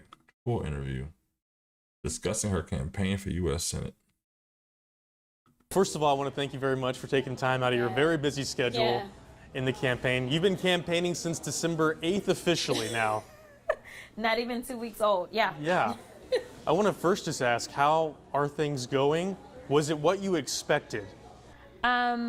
I don't know what I expected, to be perfectly honest. I will say that if there's been any surprises, I did not expect to be attacked immediately. That's probably the biggest surprise. But as it relates to the part of campaigning that I love, which is the people, that's actually been overwhelming. Obviously, I serve in Dallas, and so my base is right there in Dallas County, and so, you know, it makes sense for me to go home in Dallas and things be exciting. But to be in Houston, Texas, and to have people be so excited and want pictures and really be encouraged by my candidacy, or to come over like now today to Fort Worth, an area that I've never represented, and to have kind of the same reception, it's making me believe even more, right? Because the theory of my case has always been that we could expand the electorate, we could get people that normally don't participate in politics to be excited about getting involved. And so many people have said over and over, oh, Democrats always say they're going to expand the electorate, right? And so I think that there is a bit of cynicism around kind of my approach. But in reality, when I touch grass and when I see people, I feel it, and it comports with what we were seeing and kind of our way of trying to test to see if my candidacy would get some of those people that normally don't participate to get involved. Right. I want to go into your background. Yeah. When you first got into public service, you were a public defender in Bowie County, Texas. That's Texarkana area, for people who don't know. Yes, East Texas. What did that job teach you as a person, as serving the public? Yeah, so it was actually my experience as a public defender that got me involved in politics in general. A lot of things had to come together, but overall, my experiences were what really drove me. And so my very first race for public office, the only one that I lost, was for a district attorney, and that was in Texarkana. And a lot of people are like, what are you doing? You're 28 years old, you're fresh out of law school, and you're running to be DA. And I was like, yes, because I can do better, right? I raised $7,000. And I thought, you can't tell me nothing. Like, I raised $7,000, I'm about to win this thing, right? And truly, it was God preparing me for my future. It was in that race that I learned so much about what it was to campaign and that kind of stuff. But the catalyst for me joining was I was representing a 17-year-old. And this 17-year-old, I got him on what we call a probation revocation. So he had been placed on felony probation for burglary of a building. His crime was stealing candy out of the concession stand at his high school. Now, I don't condone theft, But at the same time, I was like, are we seriously giving somebody a felony for burglary? I mean, when he goes to get a job in the future, it doesn't lay out the specifics of the case. It just has a charge. And I'm like, why would we give a 17-year-old burglary of a building? But unfortunately, some lawyer before me put him on felony probation. And when his mom was unable to take off work to go get her son from school, get him to the probation officer, they filed a probation revocation on him. It was all technical violations, no new offenses, no dirty UAs, nothing like that. It was all technical. And I had to represent him, and that judge gave him the maximum penalty of 2 years in a state jail facility. The next time that I saw him again, he was a full-blown, I don't want to call him a full-blown criminal, but he had definitely gotten involved in the criminal world for sure. He advanced in the concession stand. Correct, he advanced. And, you know, I had actually gotten him on a meth case, to be honest. And I was like, where did you get this from? And he learned how to cook meth in prison. That is where he learned. And so I was just like, how did this help our community? How did this help our society? We took a kid who obviously, you know, I'm not, again, not condoning theft, but like if I think about something that a kid may do, that sounds kind of like a kid-like thing. And, you know, that was when I was so frustrated that Texas is only one of 5 states that at the age of 17, you are considered an adult, but only for criminal justice purposes. So I'm like, why is it we haven't gotten in alignment with the federal law? Why isn't it that we haven't changed it to 18? When you get someone who's charged with capital murder, because of what federal law says, it's not like they're ever facing the death penalty because federal law says you can't do it. So I'm like, this makes life really complicated. And you always have an option to certify young people who say have a significant juvenile record and that kind of stuff. You can always certify somebody. So it's not that you can't charge somebody as an adult. But why were we starting there? So these are the questions that started to go off in my head. But for me, I was like, well, the prosecutor was the problem. The prosecutor had the power to decide, I'm going to reduce this to a misdemeanor, or I'm going to go ahead and give them a diversion option. And so when I ran back then, I came up with the diversion program, where if someone had a low-level, even felony, and it was nonviolent in nature, that we should give them the option of going into the military. And if they chose to go into the military, then they would not necessarily have to face the charges for something like stealing candy out of the concession stand. And I just thought, this is doing so much more for our community. And so I was making that case. And so at 28, with $7,000, I won the early vote and lost on election day. I'll say this about that idea, to be fair. It's not bad. You know why? Because unfortunately, I know people that have gone to the military and became thieves after the fact, right? You know, like they went and they served, they did their 10, 15, 20 years, then they got busted for some shit after the fact, right? Maybe it's a fact of saying, you know what, cool. If this is a diversion, if it's getting too crazy, send his ass to the military. Which that's not a bad idea. Because one way or another, would you rather have your tax dollars going to them in prison, or your tax dollars going to them for VA benefits? Make up your mind. I think that solves something. But that's crazy. I made that whole synopsis. I didn't realize my girl was looking crazy over here. I guess I can't clip that, but I could.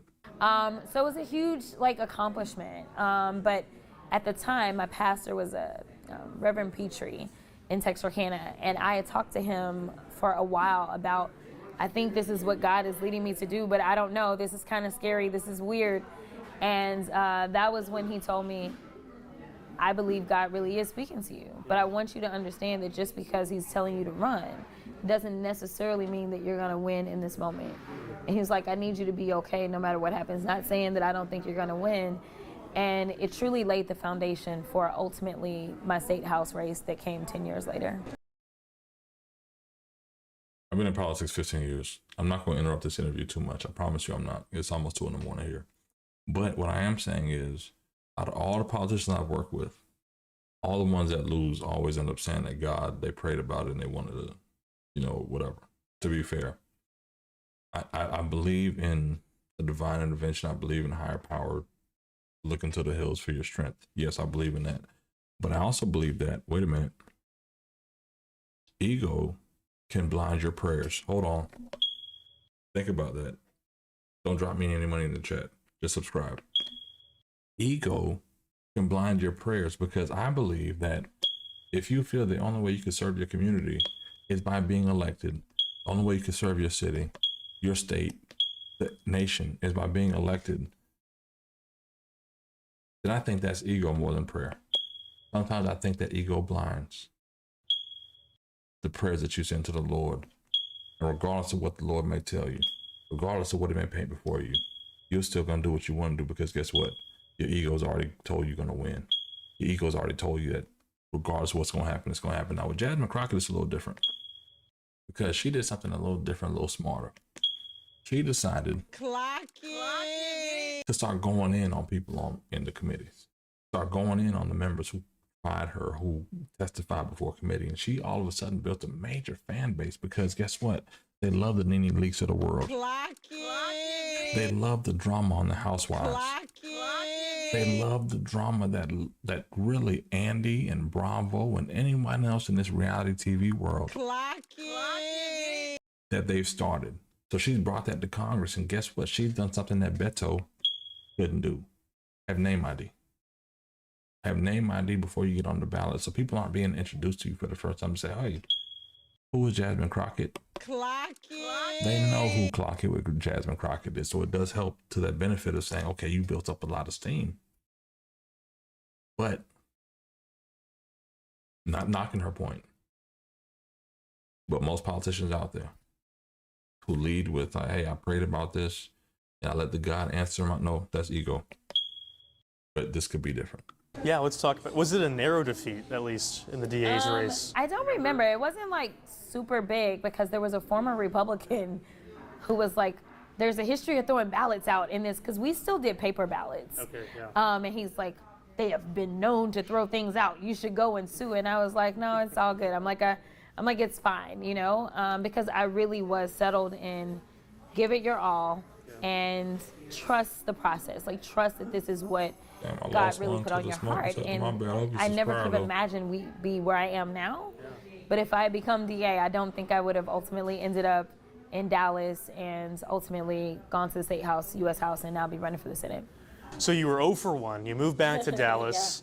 You started your own law firm. And then you said, I'm going to take another crack at this, but you're going for, I would argue, a bigger position, going to the State House in Austin. What was it the reasoning to go spark change for the criminal justice system? Was that the main reason? That was, so still being frustrated with the system, right? 17-year-olds again, as the girl who doesn't have any kids, right? So as I continued to practice law throughout the entire state of Texas, having 17-year-olds get charged with like vape pens and Rice Krispie treats and brownies, because they don't understand that as soon as you add anything to whatever flour you have, now you're facing a felony. They didn't understand that it's all that weight, and so like, don't do it, right? And again, not condoning, but seeing kids end up with felonies depending on what county they were in and how good the prosecutor was.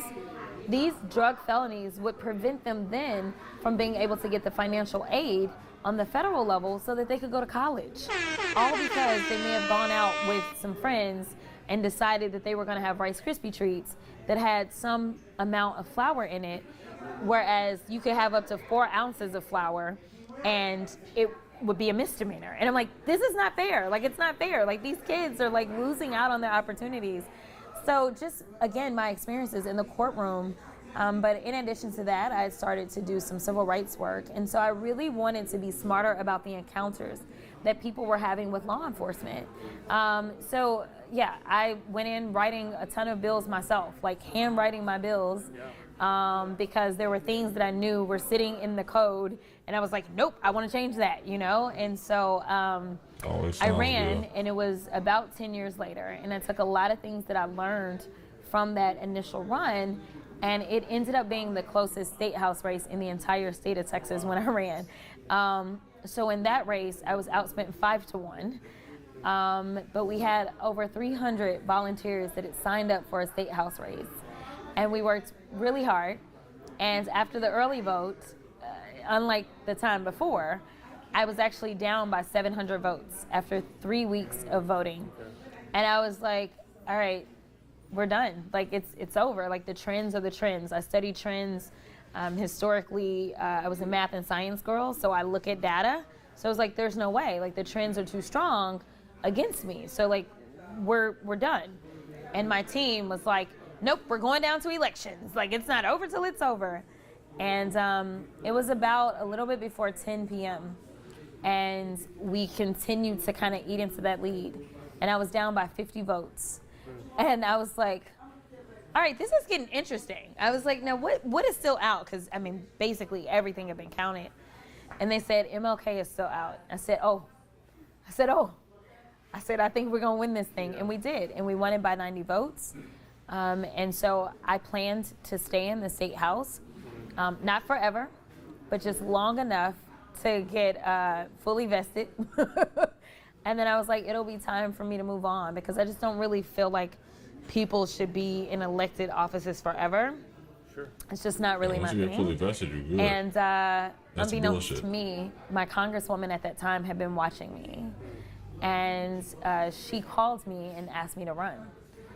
And I was like, I just barely got here. You know, I was like, barely got here. Had to beat 5 other people. And I knew it was going to be a really tough race, because she had been elected for 30 years. And so there would be a lot of people that would like wonder, will I be as good as her? Will I do right by them? And there were people that had been waiting in the wings for almost the entirety of the 30 years. And so I had to go into a 10-way primary to get there. But we made it. And again, you know, it was a former ambassador under President Clinton who really, really, really kind of pushed me over the edge a little bit.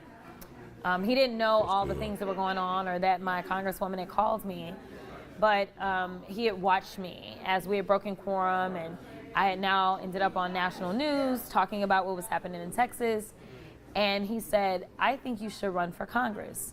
And I said, why? And he said, in Texas, the power never changes. It's Republican, Republican, Republican. He said, but if you really want to do good by your constituents, you should run for the Congress, because the power will shift.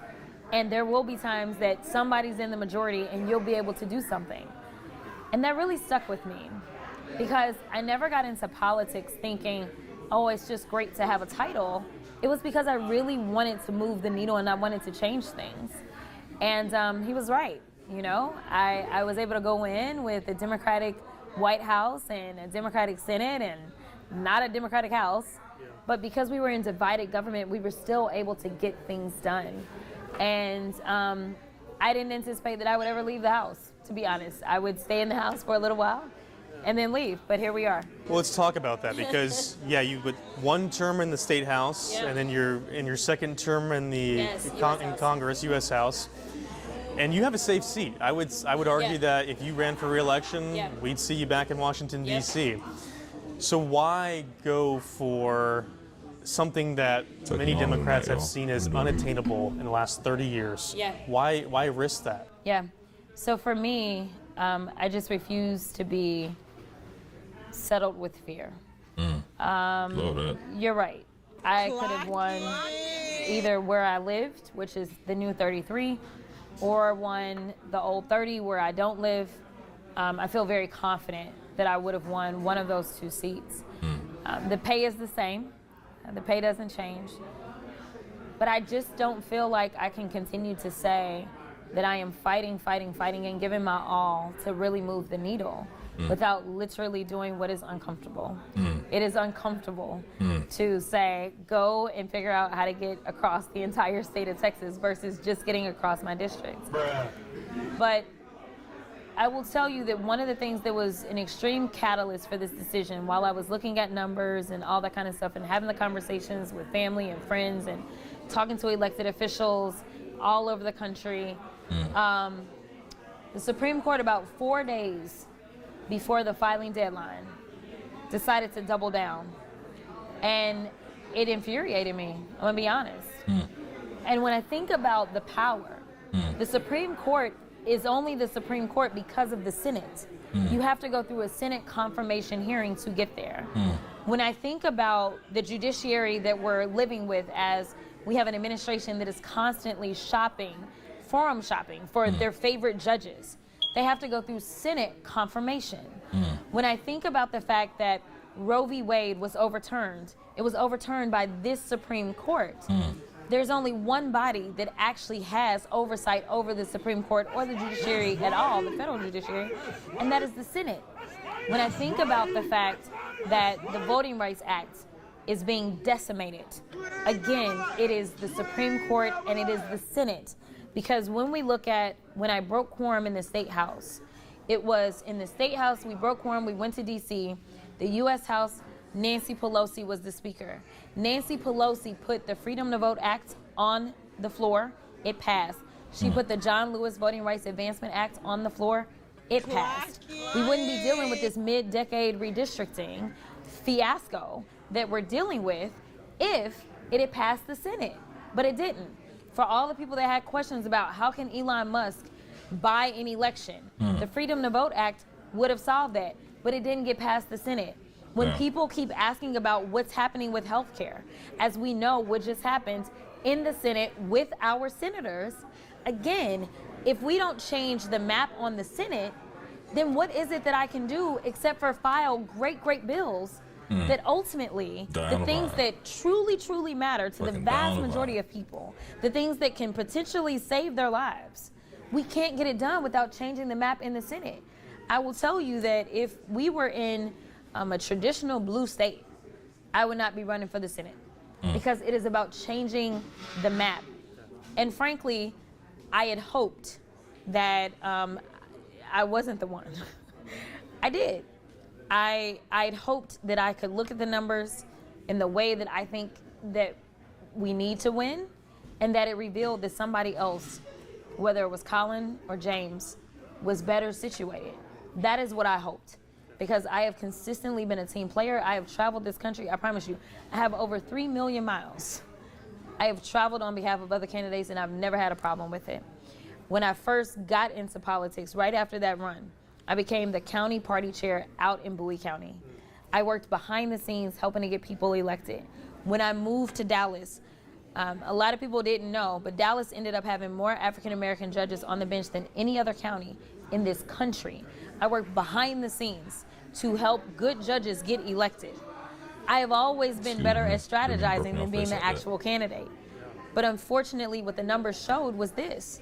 And to me, it's not about me. It's about the fact that literally people are dying. That is not hyperbole.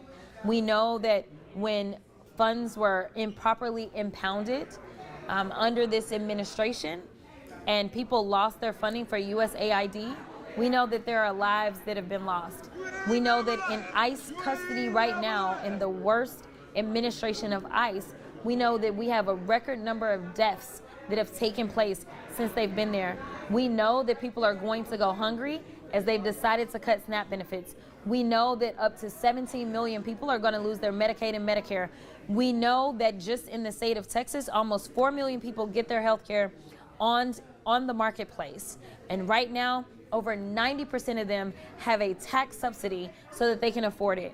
People are literally going to die. So this isn't a time to be comfortable.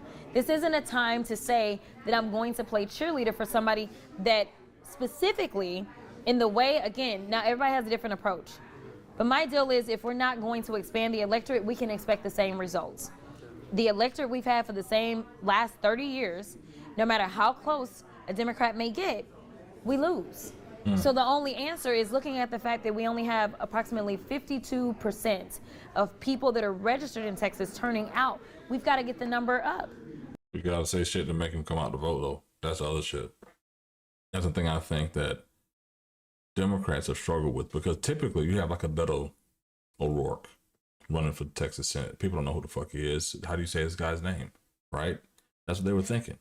So by the time it gets to a point of saying, okay, cool, I learned this motherfucker's name, what the hell are they saying? So now Jasmine Crockett But whatever it is, the intentions of not running for Senate, she's here now. Cool, we get it. Now it's to a point of saying, okay, cool, for that 52%, what are you going to say to bring them to the table?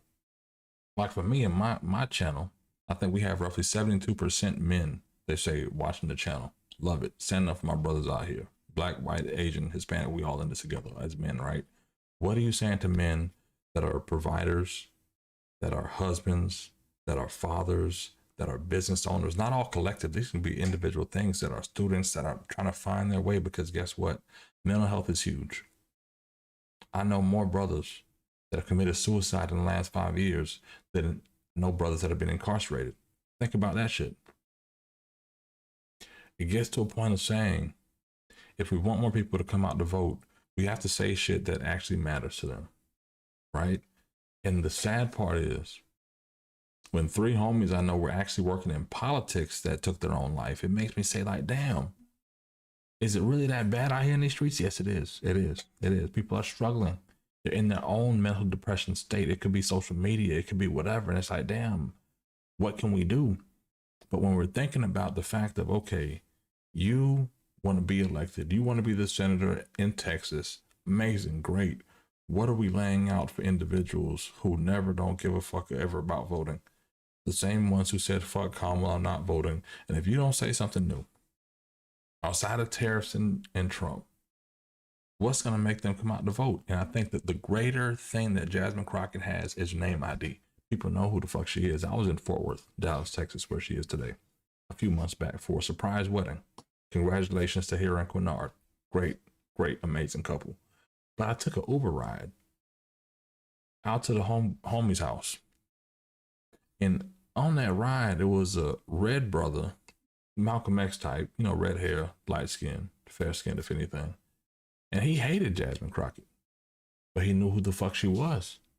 There were some hard down, heavy Trump Republicans who were like, listen, hey, I hate some Jasmine Crockett. But that's a good thing because they at least know. But now all of a sudden, if they have to go vote, what are you going to say to flip them over? That's the most important thing that Democrats have struggled with. And she said something when she announced that is true. If there was somebody out here with a plan that could win it, and they've done it, they could share it. But nobody's done it. So she's got to do it her way. So a fact of it, me saying in my piece, at least say something people can relate to. If people can relate to the issues that are happening in certain communities, say, you know what, if some men can be like, you know what, I don't fuck with the Democrats, but that Jasmine Crockett says some shit that's really going to impact these veteran benefits that I need, because I'm tired of having to wait 6 hours or 6 weeks to go to the doctor, to the VA clinic. I'm tired of not having something that's going to lay out a plan for men's mental health. And I'm not just talking about suicide prevention. I mean, like, damn, okay, what is out there for us? Because you know what I see? I told some HR professionals this. I say, you know what the fucked up part is? What I see is we have something for women. We have something for the gays. We have something for the children. We have something for the elderly. But we don't have something specifically for men. The only thing for men is to go be a fucking athlete, an entertainer, a C-suite executive, or provide. There's nothing out there for us. As if men don't deal with shit. They say most men die alone. And I don't mean to make it about men, but it is a point of like men need to vote more too, right? So if it's a 52% of that, let's say 17, 18% of them are men. Cool. Probably other way around. 33% of them maybe not voting men. You got to speak to them. Because women vote more than men. So if anything, out of that 52%, that's where it is. But let's get back to it. Make sure you like and subscribe. When I talked to Stacey Abrams and I asked what all took place in Georgia, you know what they did? They got voter participation up. That is what they did. When I was having conversations and saying, listen, I'm trying to build the strongest slate possible because I wanted to give us the best shot that we've got to win. Listen, this is about us. You have a great point. And the future of Texas. This is the same state that gave us LBJ, who signed the Civil Rights Act into law, signed the Voting Rights Act into law. This is the same state that gave us Roe v. Wade, a case that came out of my district in Dallas County when Henry Wade was the DA. This is the same state that gave us 2 women governors before most states still have even had one. This is we have true. a rich legacy of doing right in this country.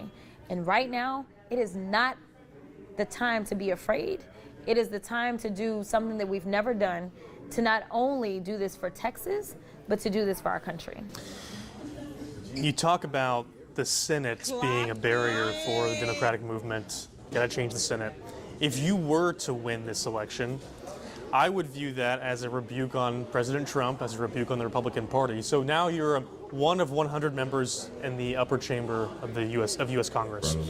What would you do to fight back against President Trump? So the first thing I would do would actually be on the tariffs. I think we've got to deal with that immediately. My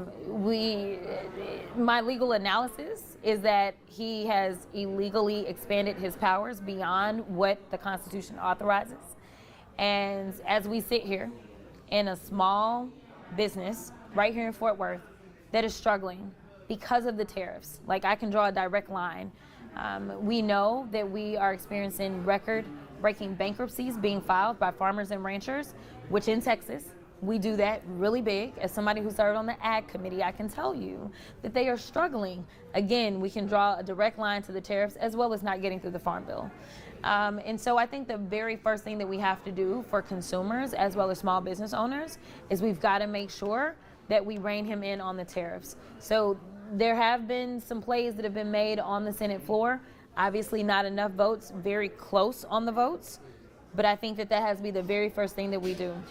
The next thing for me, though, is voting rights. That's just bottom line. You don't get any other rights unless you have voting rights. And right now, I'm very nervous to see what the Supreme Court will do with the Louisiana case, right? So as we're sitting here wondering whether or not, Section 2 is going to survive, we know that they had already gotten rid of so many other sections. And to be clear, people talk about the legislation in D.C. all the time and how many pages it is. One of the strongest and most powerful pieces of legislation we've ever had was the Voting Rights Act, which is a 5-page piece of legislation. And to have lasted for approximately almost 60 years, that says something, right?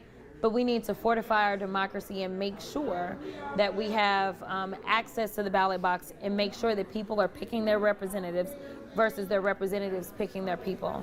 So to me, that has to come next is voting rights. And then after that, I think we just have to dig in on healthcare. In the aftermath of, us coming out of the deadliest pandemic that we've experienced in our lifetimes, we can't afford to not only divest of our investments as it relates to science and making sure that we can be prepared, but we also have to make sure that people have the care that they need. And so it would be that. And so if we start to get into the healthcare aspect, then we've got to revisit the taxing aspect, because what happened is they decided to give so many cuts to the top 1%ers that literally the amount of money they took out of Medicaid and Medicare still is not enough. The $1 trillion is still not enough to pay for all the cuts that they gave to the wealthiest amongst us, because we're going to face a deficit after doing all of that. So I think that we absolutely need to kind of turn the tables on that. As we're talking about affordability and we're getting relief as it relates to the tariffs, we've got to raise the minimum wage. Costs have gone up a lot faster than wages have. And in a state like Texas, our state has not decided to raise the minimum wage. So the federal minimum wage of $7.25, there are people in this state that are trying to live a life on $7.25. And then people wonder why there are 42 million people that are on SNAP right now. But I think the images were powerful as we had a president that decided that he did not want to lawfully give out money to people that needed it, and instead decided to send $40 billion to Argentina when Americans were hungry in this country. But the images were powerful as you watched and you saw who was going through the food lines at the various food pantries. People were finally realizing that it could be the service member that is trying to protect and serve this country. And they're realizing that people that are working, we have a working poor problem in this country. And so why is it that we should give tax cuts to the wealthiest and these corporations, and then we as the taxpayers also foot the bill because you're not paying your workers a livable wage? At least balance it out, make it make sense. But nothing about this is fiscally responsible. And I think that we need to have real conversations about why is it that we're voting for certain people. If there's anybody in the state of Texas that feels like they're struggling or they're suffering, I just want to point out that the Republicans control the House, the Senate, and the governor's mansion. They also control the U.S. House. And I think you have to also realize, respectfully, Congresswoman, that people don't want to hear other people blame people for the fucking problem. They want to hear solutions. Again, if you're on your first date and you're on a date with somebody at this nice restaurant that you're at right now, and all they're doing is talking about their ex and their ex and their ex and their ex, you're going to be like, bitch, go back to your ex. Right? It's the issue where we're going to say, listen, it's the cost of this, it's the cost of that. Trump, Republicans control the House, the Senate, the Supreme Court, all this shit. Vote for me. I'm going to be a solution. And people are going to go back to their house with that pamphlet of nonsense and bullshit, Democratic talking points, that study to say, hey, we got to use this language to make it work. And they're going to say to themselves, I get it. I completely get it, but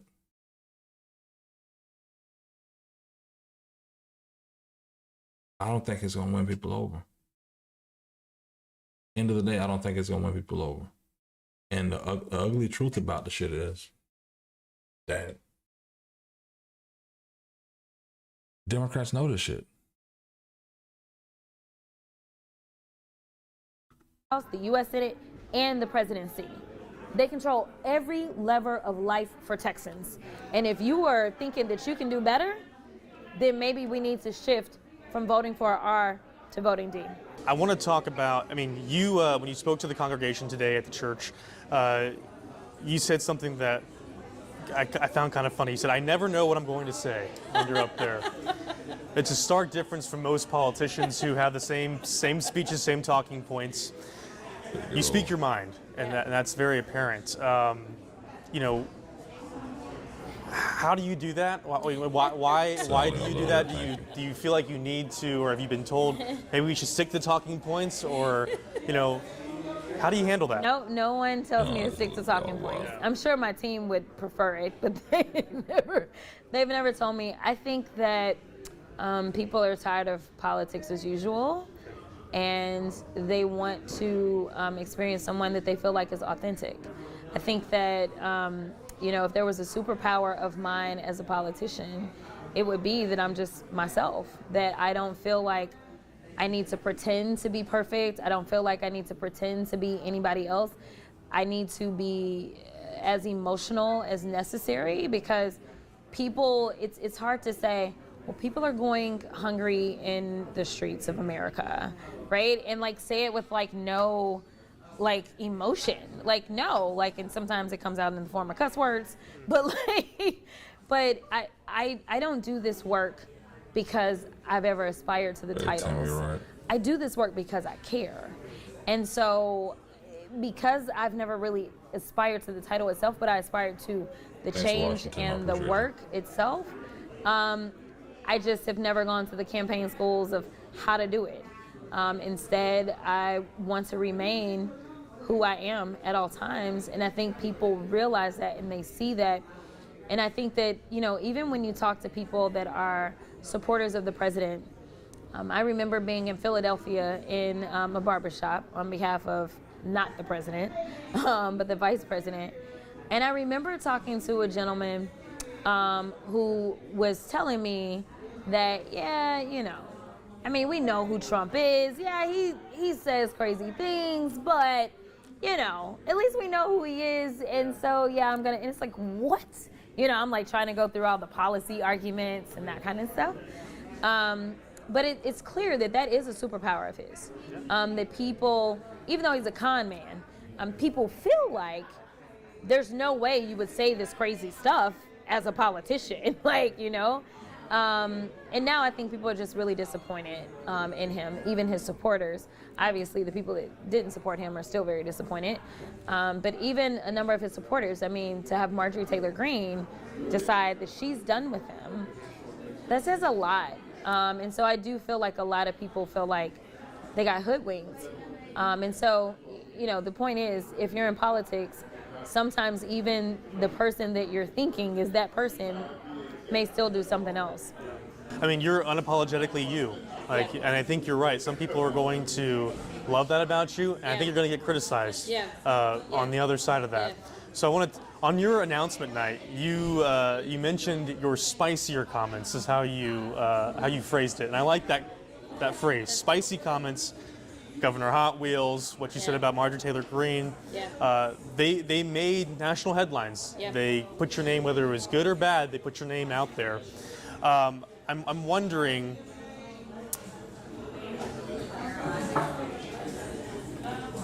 do you tone down the spice level or do you keep it going?